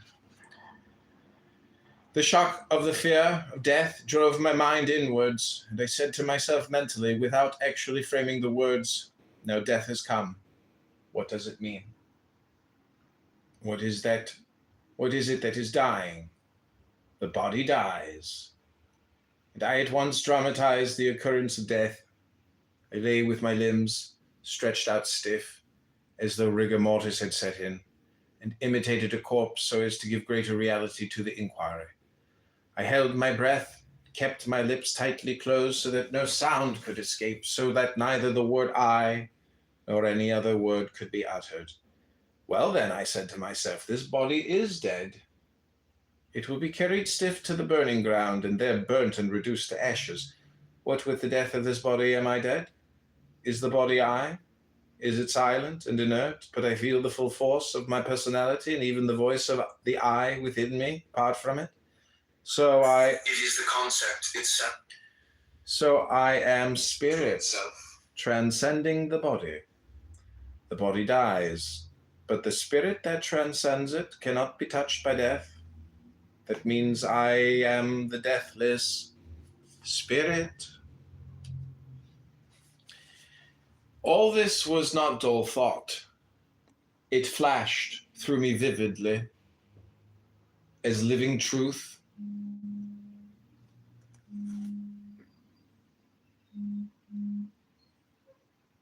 Which I perceived directly, almost without thought process. I was something very real. The only thing real about my present state and all the conscious activity connected with my body was centered on that I. From that moment onwards, the I, or self, focused attention on itself by a powerful fascination. Fear of death had vanished once and for all. Absorption in the self continued unbroken from that time on.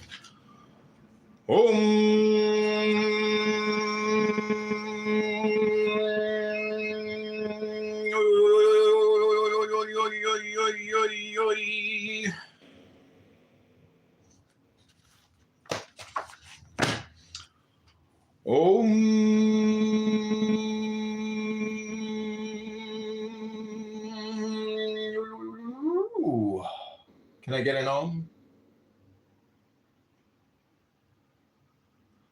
Can I get an Om?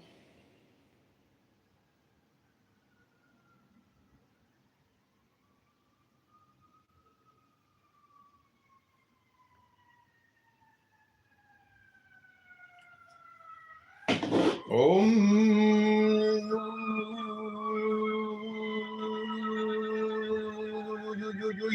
Numb with the lonely lust of devil dust. Or famine, or nakedness, or peril, the golden fetter, all devourer, all begetter. Giving me the sign of the open eye, and the token erect of thorny thigh, and the word of madness and mystery. Oh, Pan, Eopan, Eopan, Eopan, Pan, Pan, Pan. I am a man. Do as thou wilt, as a great God can. O Pan, Eopan, Eopan, Eopan, Pan. I'm awake in the grip of the snake. The eagle slashes with beak and claw. The gods withdraw. The great beasts come, Eopan. I am born to death on the horn of the unicorn. I am Pan. Eopan. Pan. Pan, Pan. I am thy mate. I am thy man. Goat of the flock. I am gold. I am God. Flesh to thy bone. Flour to thy rod. With hoofs of steel I race on the rocks through solstice, stubborn to equinox. And I rave, and I rape, and I rip, and I rend, everlasting, world without end. Mannequin, maiden, mighty man, in the mighty pan, you pan, you pan, pan, pan, you pan.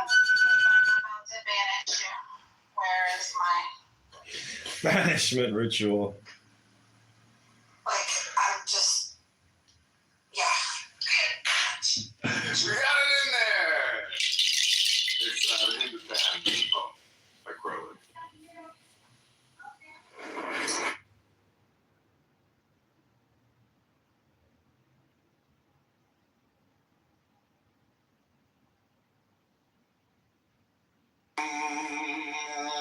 The tragedy of an attachment is that if its object is not attained, it causes unhappiness.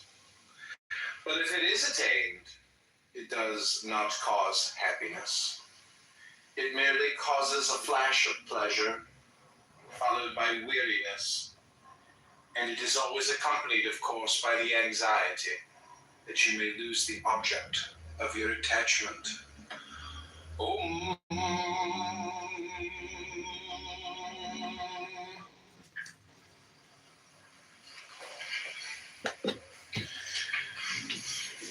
the death of the body, mind, is only the ending of the illusion of a journey in time.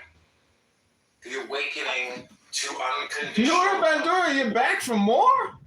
What happened to the other room? I was on the phone and then it disappeared. Oh, it showed you left, so I ended the room. Oh, my apologies. I had to make a phone call. Are you happy for me? I'm going to get confirmed in the Catholic Church. Why don't you just read a book about it? No, you have to, because you can't take the Eucharist unless you're Oh, confirmed. really? Yeah. I've taken the Eucharist, and I'm not confirmed. Todd! Oh, no. I broke the rules. The Catholic Church is just so amazing.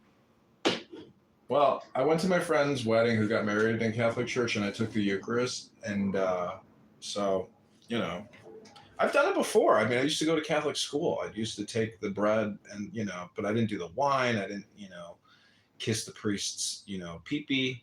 There's a lot of things you're going to have to do to get inside the club, just FYI. I hope you're prepared to obey all the rules. You could try, but, you know. No, don't talk like that. You're the one talking about kissing pee-pees. No, you said it's on replay. What's it called?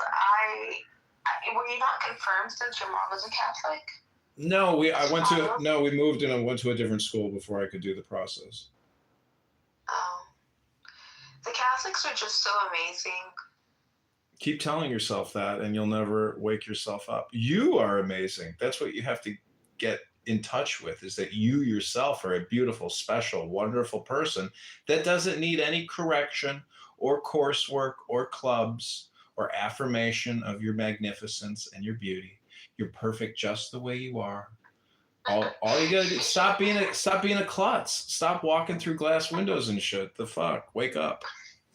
It's so bad. It really is, but it's okay. Diego said he would prefer me with a line on my face than the elevator girl.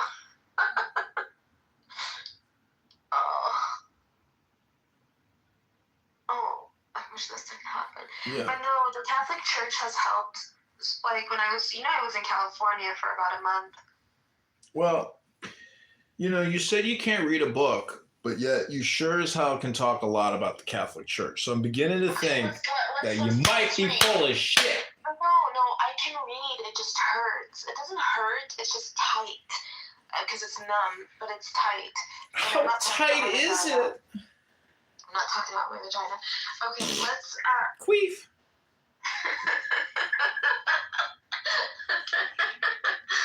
Stop. Okay, let's read something. Okay, let me see what book...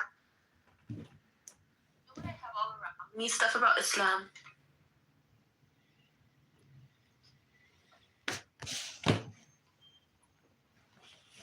Can I read this to you? Go for it. You ready?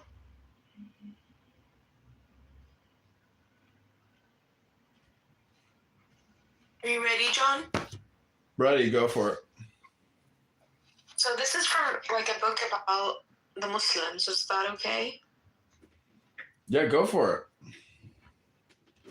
Do you know who Fatima is? Sorry, you either read or you don't read, but there's no questions in reading. You just read. Okay. Fatima bint Muhammad. Fatima was the 5th child of Muhammad and Khadija. She was born at a time when her noble father had begun to spend long periods in the solitude of mountains around Mecca, meditating and reflecting on the great mysteries of creation. This was the time before Bida, when her eldest sister Zainab was married to her cousin Al-As ibn al-Rabi'a. Then followed the marriage of her 2 other sisters, Ruqayya and Kulthum, to the sons of Abu Lahab, a paternal uncle to the Prophet. Both Abu Lahab and his wife Jamil turned out to be flaming enemies of the Prophet from the very beginning of his mission. Or any other word could be uttered. Well then, I said to myself, this body is dead. It will be carried stiff to the burning ground and there burnt and reduced to ashes. What with the death of this body am I dead? Is the body I? Is it silent and inert? Could I feel the full force of my personality and even the voice of the I within me, apart from it? It is the concept itself. So I am spirit. I am. That concept has disappeared. Nothing has happened to the knower of the whole. More a burden than enjoyed spontaneously, as it is an enjoyable and happy occasion from it.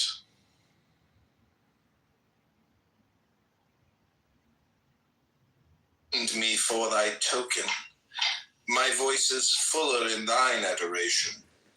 Thine image holds its God-appointed station. Listen! My prayers are more eloquent than olden chants, long since grown numb on the soft, forgetful airs. My lips are loud to herald thee, my prayers keener to follow. I do aspire, as thy long sunbeam slants upon my crown. I do aspire to thee as no man yet. I am in ecstasy. Hear me, Apollo!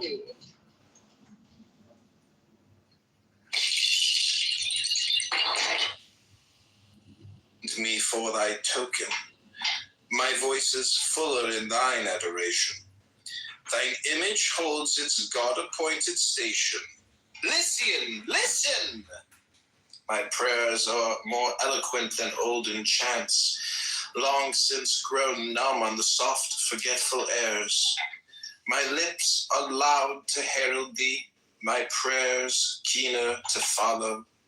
I do aspire, as thy long sunbeam slants upon my crown. I do aspire to thee as no man yet. I am in ecstasy. Hear me, Apollo!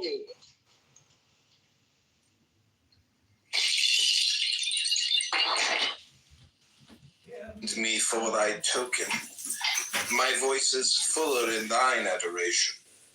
Thine image holds its God-appointed station. Listen, listen! My prayers are more eloquent than olden chants, long since grown numb on the soft, forgetful airs. My lips are loud to herald thee, my prayers keener to follow. I do aspire, as thy long sunbeam slants upon my crown. I do aspire to thee as no man yet. I am in ecstasy. Hear me, Apollo!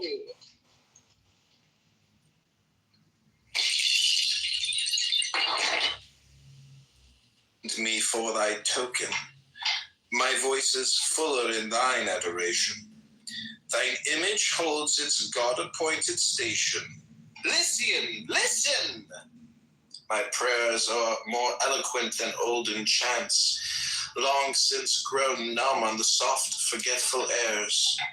My lips are loud to herald thee, my prayers keener to follow. I do aspire, as thy long sunbeam slants upon my crown. I do aspire to thee as no man yet. I am in ecstasy. Hear me, Apollo!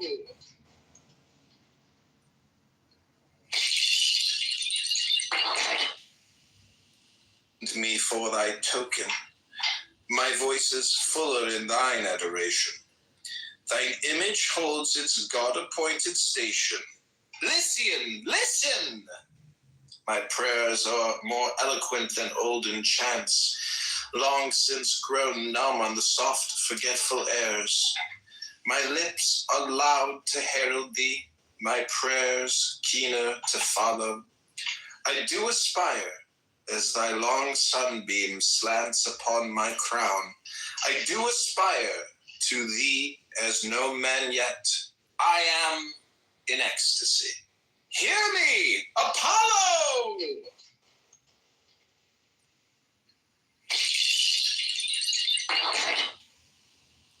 And me for thy token. My voice is fuller in thine adoration. Thine image holds its God-appointed station. Listen, listen! My prayers are more eloquent than olden chants, long since grown numb on the soft, forgetful airs. My lips are loud to herald thee, my prayers keener to follow. I do aspire, as thy long sunbeam slants upon my crown. I do aspire to thee as no man yet. I am in ecstasy. Hear me, Apollo!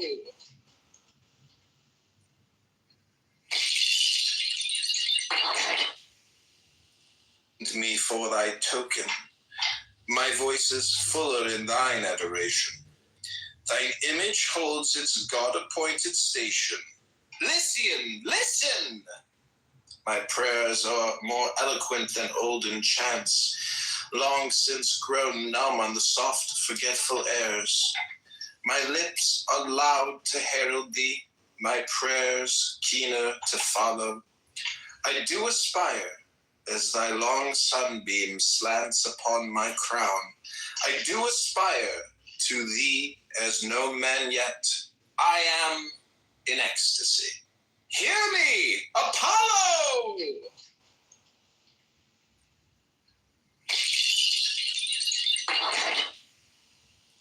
And me for thy token. My voice is fuller in thine adoration. Thine image holds its God-appointed station.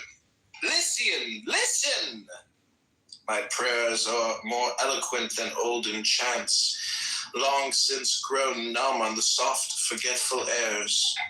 My lips are loud to herald thee, my prayers keener to follow. I do aspire, as thy long sunbeam slants upon my crown. I do aspire to thee as no man yet. I am in ecstasy. Hear me, Apollo!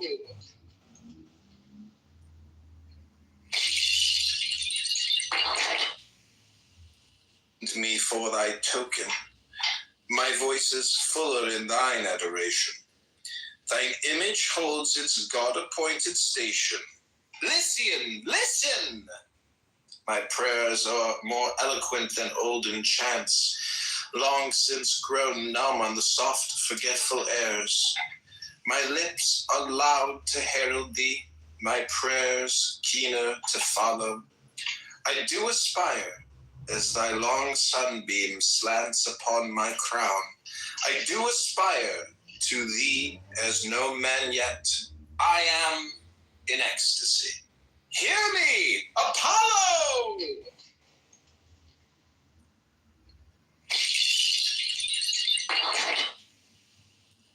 Me for thy token. My voice is fuller in thine adoration. Thine image holds its God-appointed station. Lycian, listen! My prayers are more eloquent than olden chants, long since grown numb on the soft, forgetful airs. My lips are loud to herald thee, my prayers keener to follow.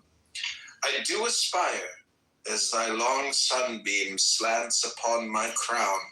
I do aspire to thee as no man yet.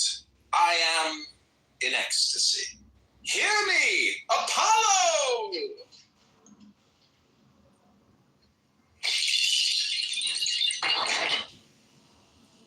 Me for thy token. My voice is fuller in thine adoration. Thine image holds its God-appointed station. Lycian, listen!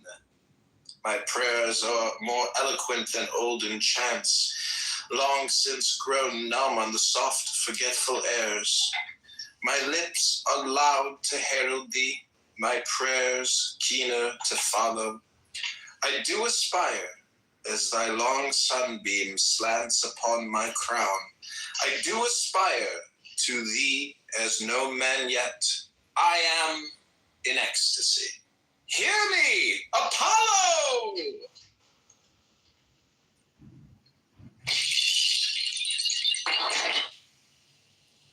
Me for thy token.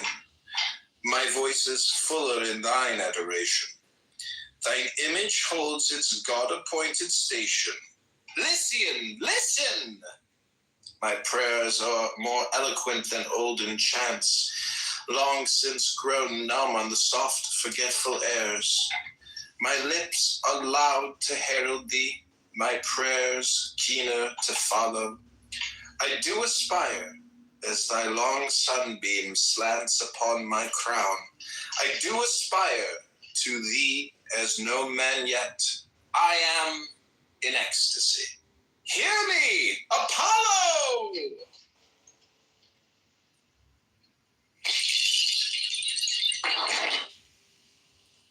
Me for thy token. My voice is fuller in thine adoration. Thine image holds its God-appointed station. Lycian, listen!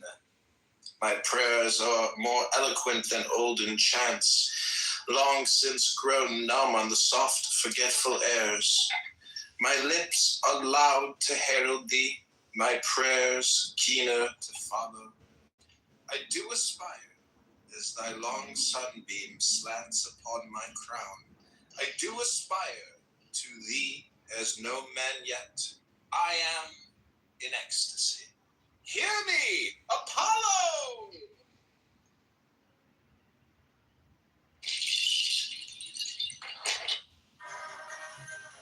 for thy token. My voice is fuller in thine adoration. Thine image holds its God-appointed station. Lycian, listen! My prayers are more eloquent than olden chants, long since grown numb on the soft, forgetful airs. My lips are loud to herald thee, my prayers keener to follow. I do aspire, as thy long sunbeam slants upon my crown. I do aspire to thee as no man yet. I am in ecstasy. Hear me, Apollo!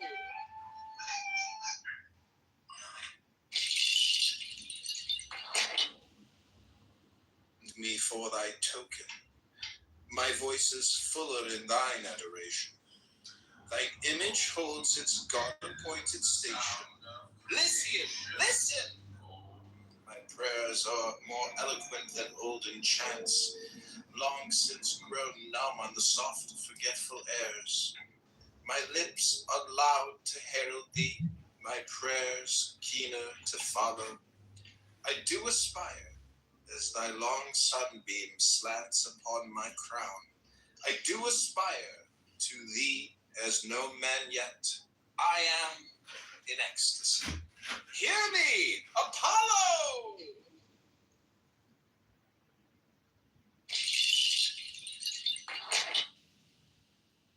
Me for thy token. My voice is fuller in thine adoration. Thine image holds its God-appointed station. Lycian, listen! My prayers are more eloquent than olden chants, long since grown numb on the soft, forgetful airs. My lips are loud to herald thee, my prayers keener to follow. I do aspire, as thy long sunbeam slants upon my crown. I do aspire to thee as no man yet. I am in ecstasy. Hear me, Apollo!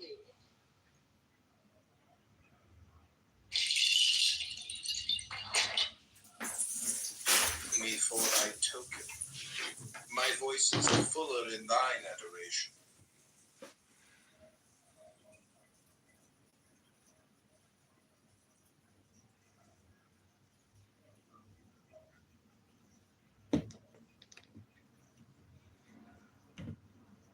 Lovely reading, Nora. Just simply lovely. Absolutely lovely. Beautiful. Wonderful. Didn't hear any of that. Yeah, but you feel better now that you read, right? No, it was making my lips more numb. Tingling.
I'll be back.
Ignore, this is part 2.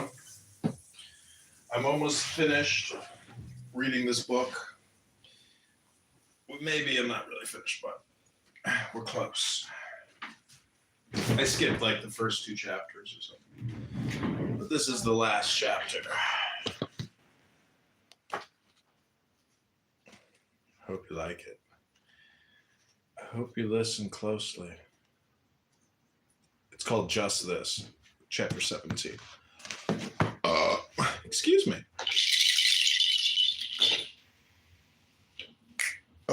Excuse me.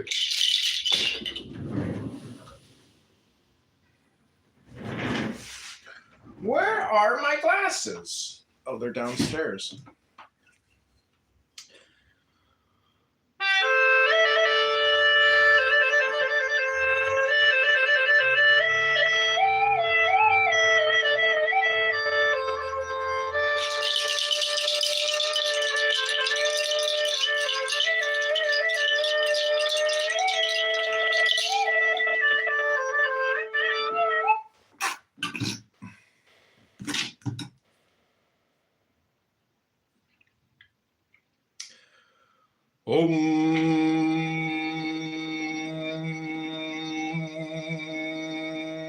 Is the sound of the universe. Om is the sound of love. Om.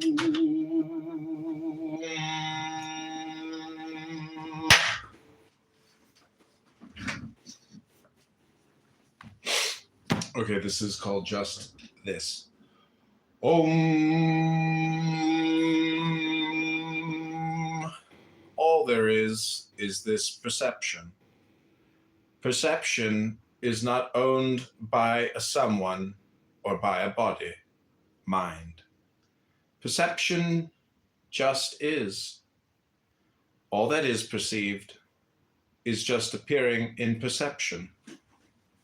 All appearances are simply perception, including the appearance of this body-mind or that chair. There is no separation. I am absolutely alone. There are no others. There is not even a character me. The character me is also a perception. Thoughts are perceived. Emotions are perceived. It is all perceived. What perceives is life itself. Life perceives the whole play. I am life, and as this, I am the play of whatever happens. Closed eyes, and there is only nothing. There is only sensation felt in nothing. This nothing is the emptiness in which everything happens. This nothing is alive. Open eyes, and there is a rush of perception. Nothing overflows as everything. Eyes closed or open. The fabric of life is alive. Nothingness. Om.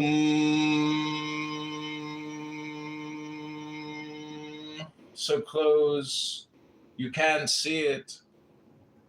So deep, you can't fathom it. So simple, you can't believe it. So good, you can't accept it. Om.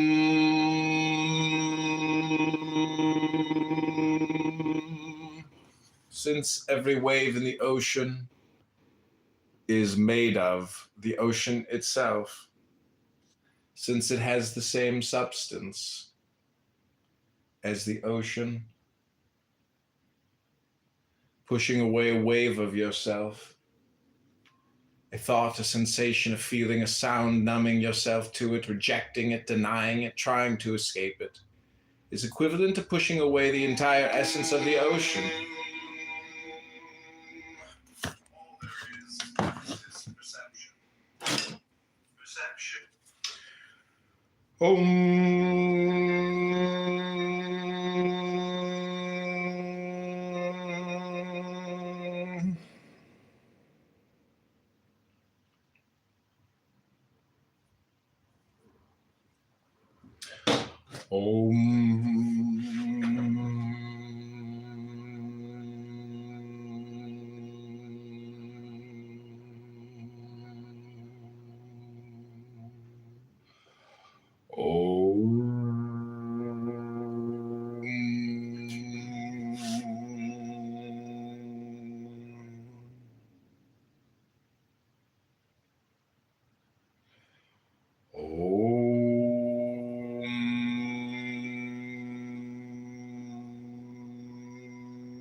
With the lonely lust of devildom, thrust the sword through the galling fetter, all devourer, all begetter, giving me the sign of the open eye, and the token erect of thorny thigh, and the word of madness and mystery.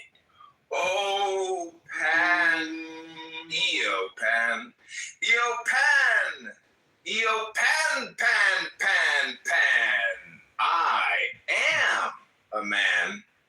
Do as thou wilt, as a great God can. O Pan, Eopan, Eopan, Eopan, Pan. I'm awake in the grip of the snake. The eagle slashes with beak and claw. The gods withdraw. The great beasts come, Eopan. I am born to death on the horn of the unicorn. I am Pan. Eopan. Pan. Pan, Pan. I am thy mate. I am thy man. Goat of the flock, I am gold, I am God, flesh to thy bone, flour to thy rod. With hoofs of steel I race on the rocks through solstice stubborn to equinox, and I rave, and I rape, and I rip, and I rend everlasting.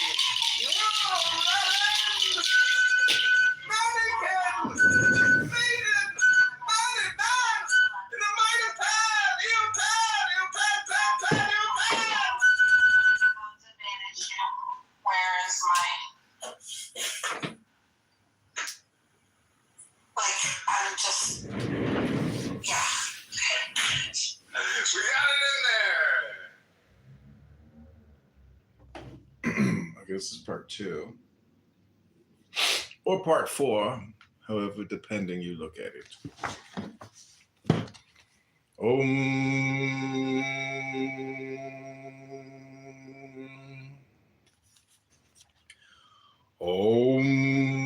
Even the smallest wave in essence is as vast as the ocean. There are no insignificant thoughts or feelings, no ordinary experiences, no moments unworthy of kind attention. All is consciousness, or if you prefer, all is God. Beyond all our limited and outdated ideas of what those words mean, even the smallest wave is sacred. Here in the vast open space that you are, as Jesus said, whatever you do unto the least of these, you do unto me. And perhaps he was talking about you. Earth and sky, woods and fields, lakes and rivers, the mountain and the sea are excellent schoolmasters and teach some of us more than we can ever learn from books.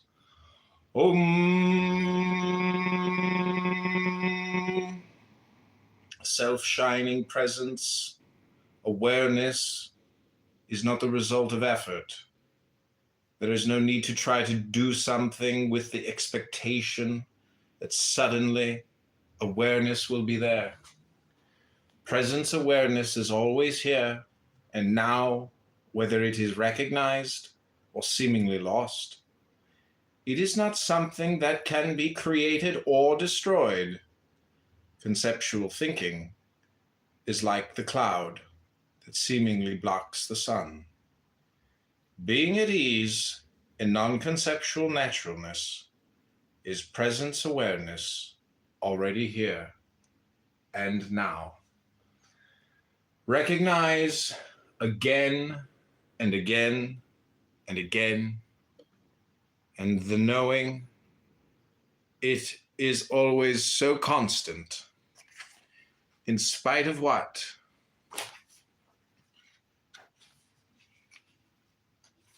Appears and disappears. Self-knowing, self-shining, just this, nothing else. Om. You do not have to wait for grace to take place. It has already taken place and is taking place in you. You have been given an interest in your true nature. That is the most valuable thing you could have been given. That is grace. Say yes to the gift you've been given and follow it. Om.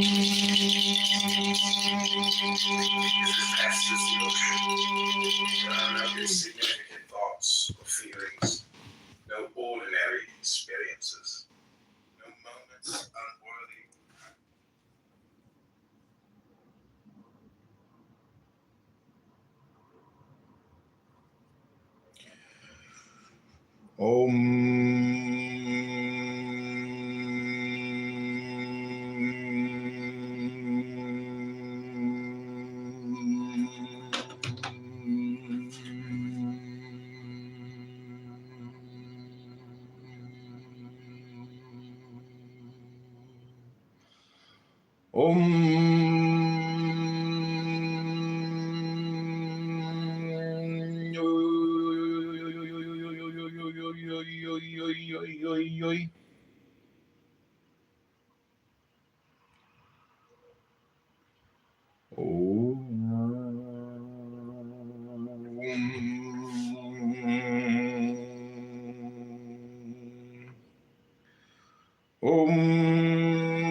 I'm such a trickster, Nora.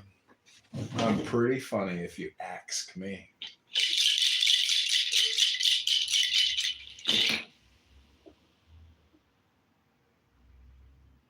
Okay, one more to go.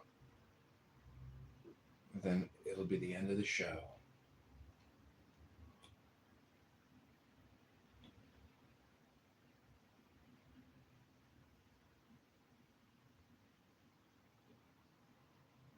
Maybe two more if you're lucky.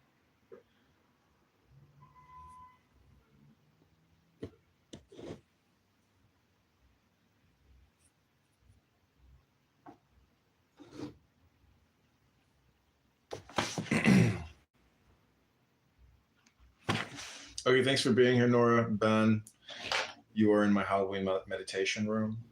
Health, wealth, love, peace of mind, happiness, and strength to you. Bravery, courage. It takes courage, Nora. It takes courage. To rip your face open. No, to heal yourself, to love yourself, to love, because most people are running from love. That's what you're running from. You're running from love.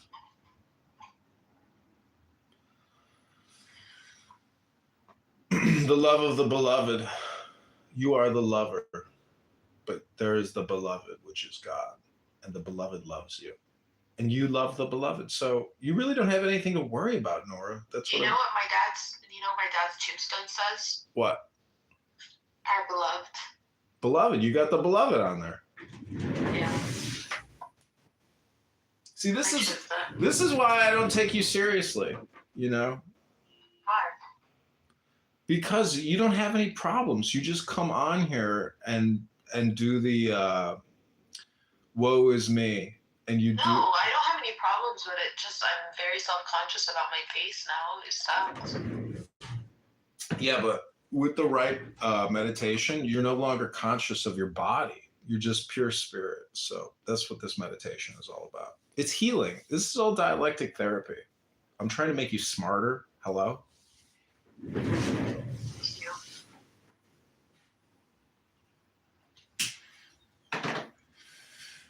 Real friends share intelligence.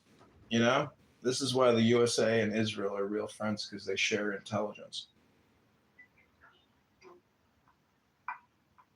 But, you know, I'm trying to show you intelligence. I'm a teacher. You are the student. And God is the master. Okay. So who do you believe God is? Huh? Who do you believe God is?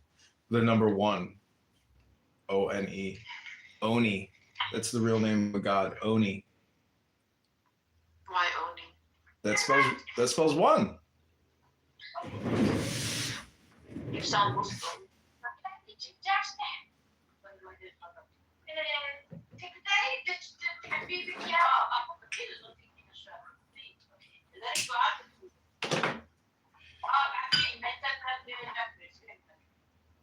بس أوعيه في النشافة تمام.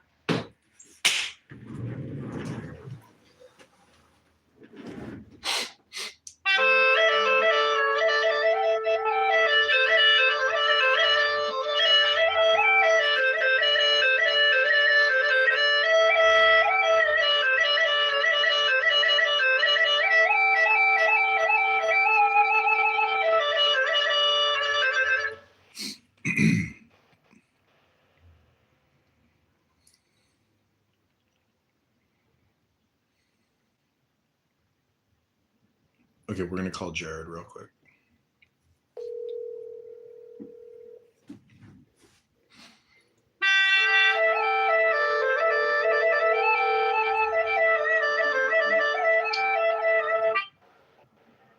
Hey, Dr. Taffel.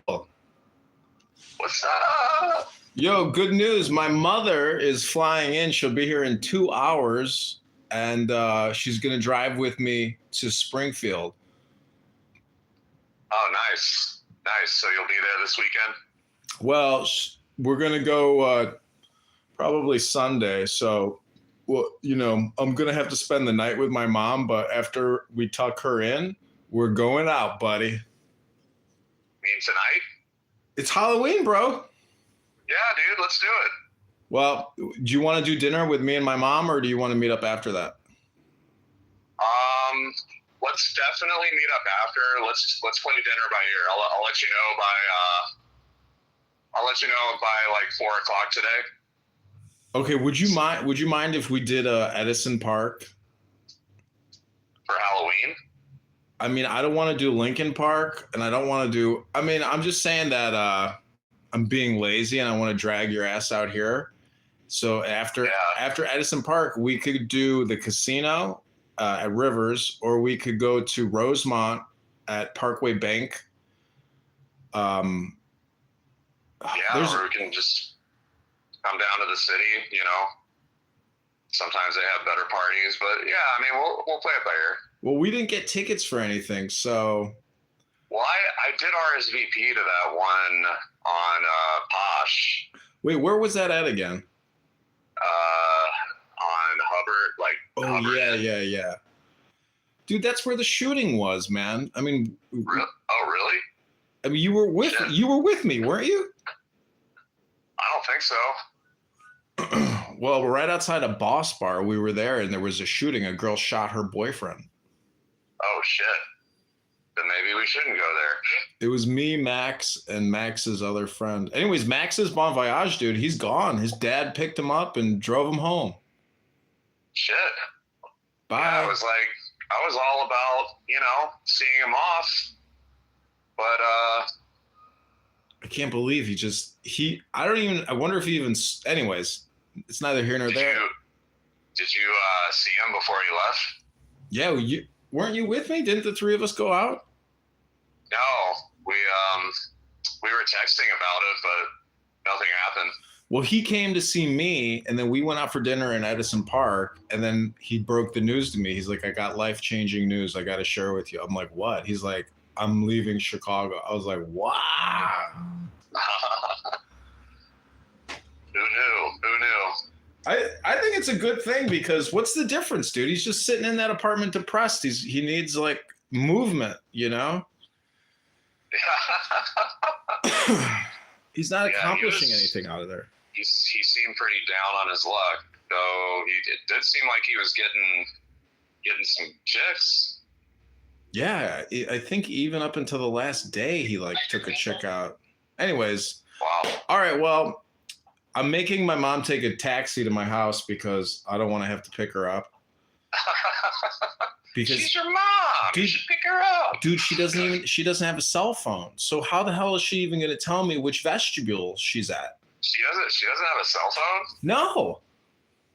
Really? Wow. Yeah, isn't that crazy? Does she live under a rock? Fucking starved rock. I don't know. She's just that she refuses. You know what I really she wants to act like a baby. Like, pick me up. Just be there. It's like, okay, I bet she brought you like a whole bag full of supplements. Yeah, she was actually saying things like that. I have extra curtains. Do you want me to bring the curtains? I'm like, no, I don't want the fucking curtains. Anyways, I got to deal with her for a week, but she's gonna drive with me. So, but also what I'm gonna do is I'm gonna create I'm a filmmaker now. I'm gonna make a documentary. I'm gonna make a documentary. You gotta be nice to her. She's the woman that gave birth to you. I know. You know how I think I can solve a lot is just by like before she gets here, taking a vow of silence and not talking so much, because the more I talk, the more she talks. Yeah, that's true. Just make it like an observational meditation. Oh, really? Yeah. Well, my mom wants to travel, and she's got a lot of money, and she wants to go to Italy, and she wants to tour. She wants to go to the whole world. I could go with her, but dude, I think it's kind of depressing to travel with your mother. But maybe I should stop thinking and just enjoy life, because Yeah, what would you guys share a hotel room? Yeah, unfortunately, but maybe she would be cool. Maybe that's your mom. Like, she's gonna be gone soon, and you're a son. I get that, but like I'm a man. She's a woman. This is Nora Bandura. Anyways, I heard a girl's voice. Yeah, it's this chick Nora that I know. Her and I were reading poetry. But anyways, all right. Well, enjoy the rest of your day, and I will talk to you this evening. All right, sounds good. Okay, talk to you soon. Bye. Okay, bye. I thought you were on Clubhouse. I didn't realize you were on the phone. My bad. You should definitely like spend time with your mom and enjoy and meet a girl with your mom that your mom approves of. Well, the truth is, like, it's not about what my mom approves of. It's kind of just like she wants to hear herself talk, she wants to use the real world as like Clubhouse. And after a while, Get her on Clubhouse. I'm going to. Every morning, I'm going to get her ass on here talking and yelling at people and drinking coffee. Don't let her yell at me. Tell her this is like a girl who may have mental problems who also has an accident on her face now. Yeah, well, I mean, you can tell my mom anything you want, and she's going to sit there and say, John, I don't want to do this. I don't want to fucking talk to these retards and waste my morning when I could be enjoying my life peacefully. Your dad? Are your parents not married? No, my dad is remarried. Oh, did he marry a Jewish woman? Yep. Wow. How long were your mom and dad together? I don't know, a decade maybe. I'm not sure exactly. So you have Jewish siblings, right? Yeah, my sister converted, and I I have cousins and uncles and aunts that are No, Jewish. your mom and your dad and your mom. Your dad and your stepmom, I mean. Like, since she's Jewish, wouldn't they just be automatically Jewish? No, he doesn't have kids with her. Oh, okay. No, they're both divorcees. They're older. My dad's turning 80. Nice. Wow. Yep. I hope he has 25 more years. That would be a miracle. I think if my dad was alive, he would be 60. He died in 2016. He'd be 60. He was turning 53, but he died at 52. In which everything. Do you record yourself? Is that why you're hearing it? Yeah, I was just looking at my YouTube channel from what we just read. So your dad had you at 40, like 38, something like Yeah, that? there you go. Good math there. Good math.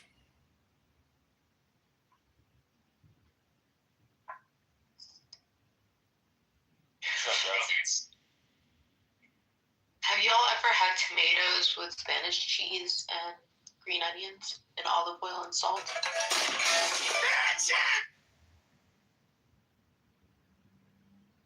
No? It's good. My dad had me at 40 as well. And how old are you? 32.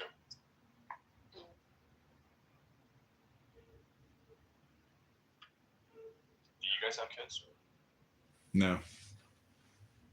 No, they killed our ovaries and our testicles. His testicles, my ovaries. You mean like economically? No, they injected us with like stuff to destroy us. Your uterus has been determined to be undesirable. What uterus? Have unprotected sex.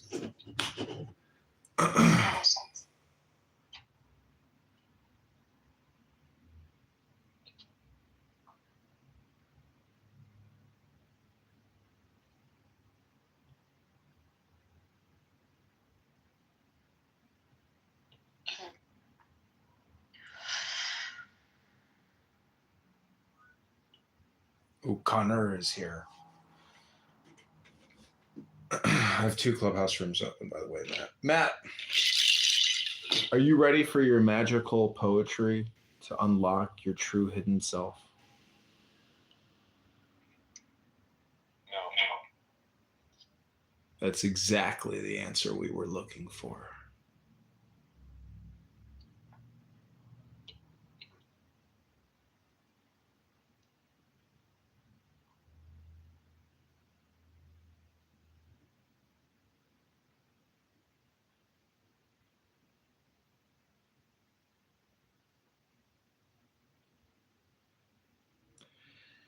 Trick or treat.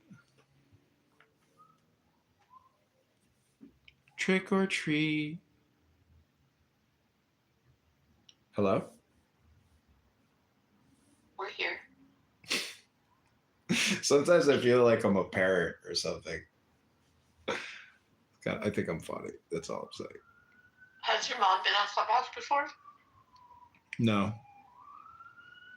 But one time prior to Clubhouse, I was using this website called Tiny Chat, and I knew a bunch of like internet people who were internet advertisers and publishers and spammers and probably online criminals. And I was doing a conference call in my mom's living room, and she was like outside the house listening to my conversation. And then she comes in the house and she was like, I heard all that shit you were talking with those fucking people on the internet. What the fuck are you doing talking to those fucking people? What a waste of fucking time. That's where you got the waste of time thing. I was like, holy shit. I was like, my mom just fucking roasted me. I was like, damn. I was like, fuck. I was so embarrassed. It was so shameful. Then you started roasting all of us. This is Psychology 101. I mean, listen, this app has psychological proofs and psychological laws and psychological science. This app, you know, you can really frame it and like structure it. if, you know, there was like some type of overlay or some type of like project management software where we were all like visualizing what was happening here through the use of like, you know, symbolic trees or relationship connectors. Oh, I get a lot of spam phone calls.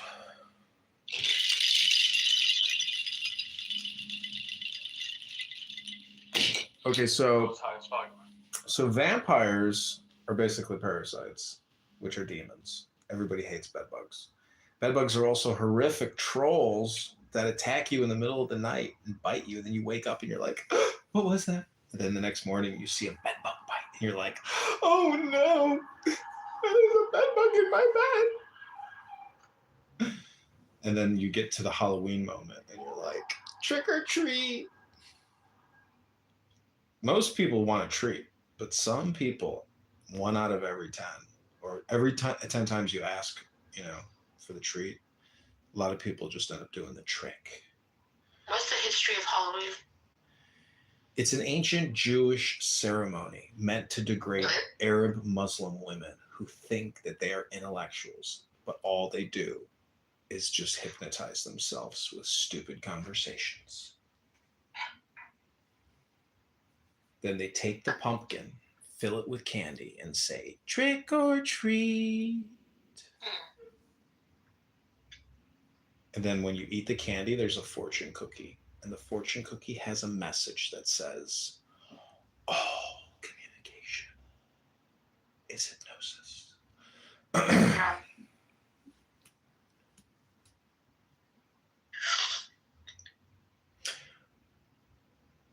Or you could say that all communication is conversations that you've already had.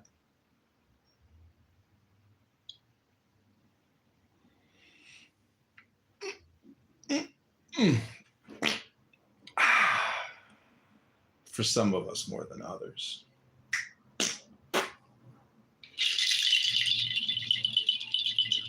All communications are a near-death experience.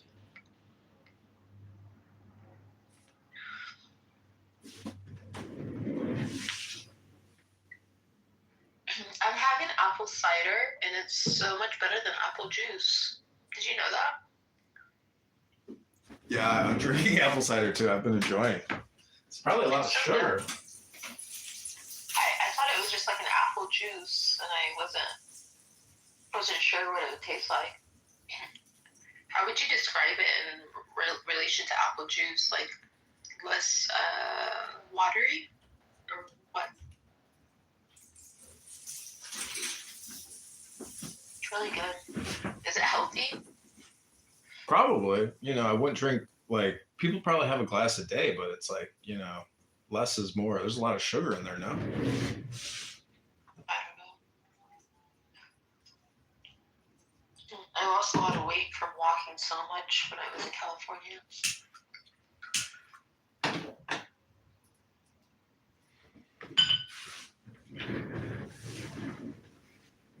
Did you see Diego when you were there? No, I don't. Well, I saw him once at a gas station. He wasn't much to look at. Okay, this is your final hypnosis. Ba-dum-bum. Here we go. We lost Matt. He's outie.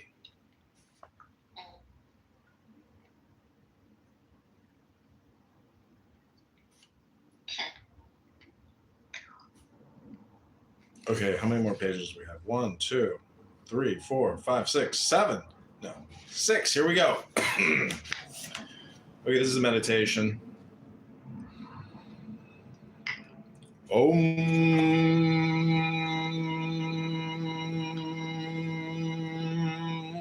You do not have to wait for grace to take place. It has already taken place and is taking place in you. You have been given an interest in your true nature. That is the most valuable thing you could have been given. That is grace. Say yes to the gift you've been given and follow it. Om.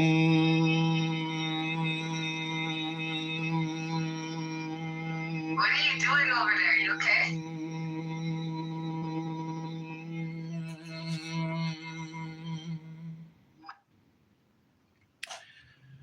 I exist as I am. That is enough. If no other in the world be aware, I sit content. And if each and all be aware, I sit content. One world is aware, and by the far the largest to me, that is myself. Om. There is no one that can do anything, and there is nothing that needs to be done or known. There never has been anyone to do anything. The whole misconception that keeps us firmly in the sense of being separate is the idea that we can do anything, or the idea that we need to do anything. Why do we need to do anything? It is just what's happening. It is all immaculately complete and without need.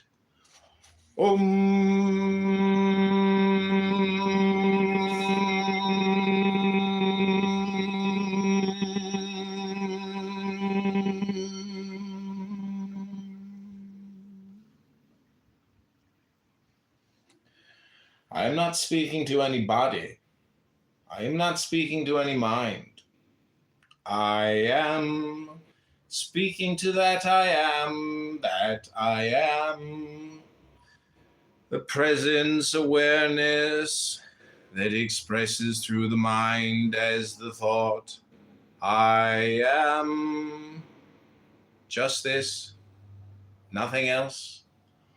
Om, the deathless, eternal presence or awareness that is already Buddha or pure mind is fully available in any state or stage of consciousness, including your own present state of awareness right now.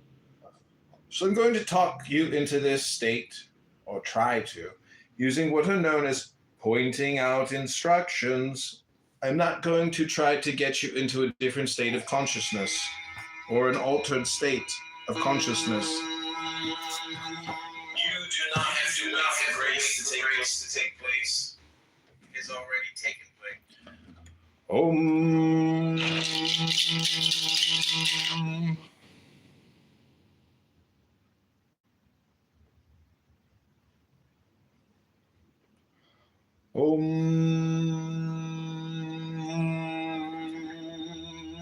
Okay, that concludes my meditation. I hope you enjoyed it. How do you feel?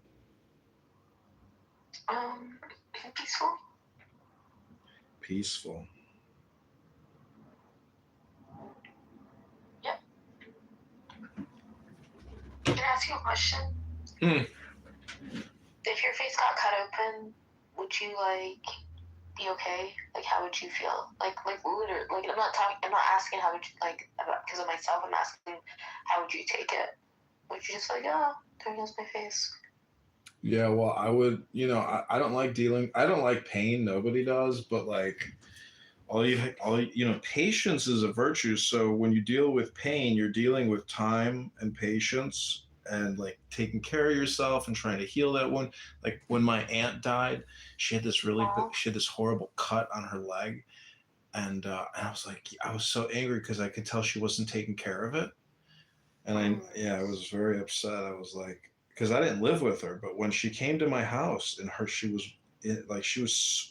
leg was falling off, and I was like, wow, I couldn't believe it. I was like, you got to take care of yourself. This is crazy. Get it?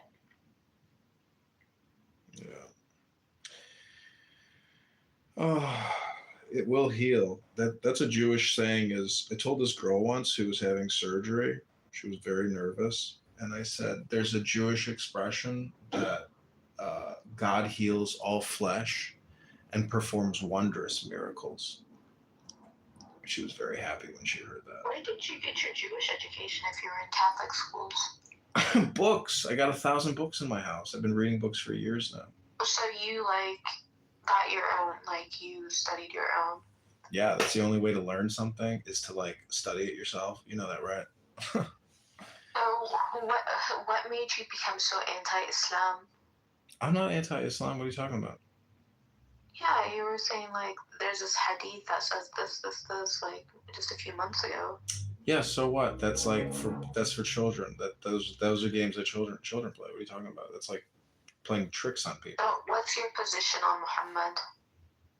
I don't know. He was a top G. What do you mean? Guy started a world religion. Okay. I don't know. Most people on this app don't even wipe their, ass with a fucking baby wipe. Like, everybody here is inconsequential. This whole thing is just a game, Nora. This is a very complicated psychological video game. That's what it is. Yeah. This app is a joke. The people on here are a joke. It's all just a fucking joke. Like, welcome to the Comedy Store. You didn't know you're in the audience? Get on stage, You've been playing games with people, but I'm telling you, like, I record everything here. Like, that's next level game playing with these retards. I'm public and I'm running for Congress. So, when you are in politics, it's all public social media content. It's crazy. Did you get your petition enough for the primary? I'm getting the rest shortly. And then I have to get them notarized. So I have a lot of How much shit is it to do. costing? Because it's expensive. I've spent, I think, close to like $2,200. Only? Oh, that's good. Yeah, very, very affordable. Some other girl, but I don't know. People aren't disclosing how much they've spent, but I haven't raised above 5,000, so I don't have to disclose my donors. Oh. Okay. I've only raised $600. Through Antidote, or total $600 total. I've spent my own money for the campaign, but anyways, I've spent like, I don't know, $1,500, $1,600, I think. And then now I even spend more, 2,200 plus so maybe 2,800, 2,900 all spent total, plus gas, upcoming hotel, upcoming food. So that's where we're at. This has been a journey. You have to create a journey for yourself, Nora. It could be books, it could be love, it could be gym, it can be anything. You pick which, video game you want to play every day. That's it. That's what's happening here. And some days you may pick poorly, but I would encourage you to make better choices. And then your game is much more fun. Yeah. Don't get bogged down with, wasting your time with people and organizations. Like, you can go there and play your games there if you want. But this game on this app with the number of people here, plus you don't have to go anywhere. The world comes to you. It's the laziest form of action, but it's like pure communication. Indeed.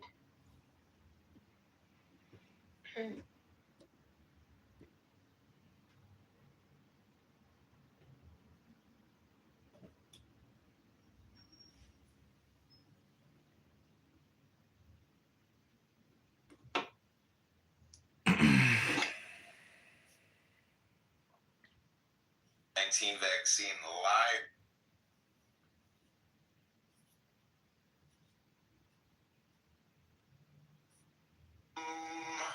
All there is this perception.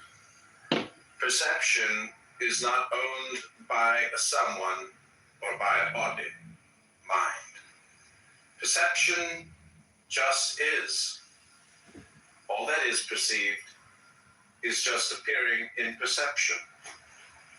All appearances are simply perception, including the appearance of this body-mind or that chair. There is no separation. I am absolutely alone. There are no others. Who is this? There is not even... Okay, so we're getting... Did we do the whole book? No, we got more to do. I've been reading books for like a whole month now, every single day, from like 8 a.m. to like 1 p.m. for like a month now. It's been amazing. Nice. Putting it all on YouTube. Because like, this is, if you were to, try to prioritize what's the best thing I could do for myself, for the constituents, for the world, I mean, it's definitely reading books and increasing your intelligence.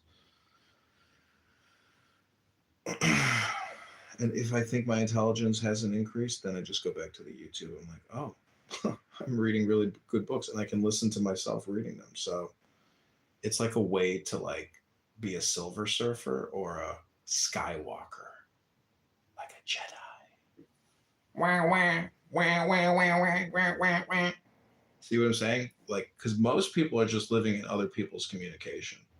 But if you, create your own audiobooks and it's super wise books, you can venture out of that. But at least you have a very solid base program to rely on. And that's what I've accomplished for myself, psychologically, intellectually, in terms of storage, even because I'm storing my thoughts in YouTube. And Yeah. yeah, I don't know. I'm just doing programming on myself using YouTube as the base recorder. I started recording a few books, but I don't think I can do it anymore because it really does. I struggle to read because of how tight my stitches are and how much like scar tissue is building. Like it's like I have a rock in the side of my mouth. Yeah. Oof. It's painful, but that's your body healing. That's the way. That's truly what's happening. It's like that pain is like causing your body to send more blood cells and more, immune, like T cells or the white cells or whatever. It's like a call to attention and a warning call to your body saying, focus all of, the repair. They did these like hypnosis meditation, healing experiments, and they found that like 10% of people respond very well to using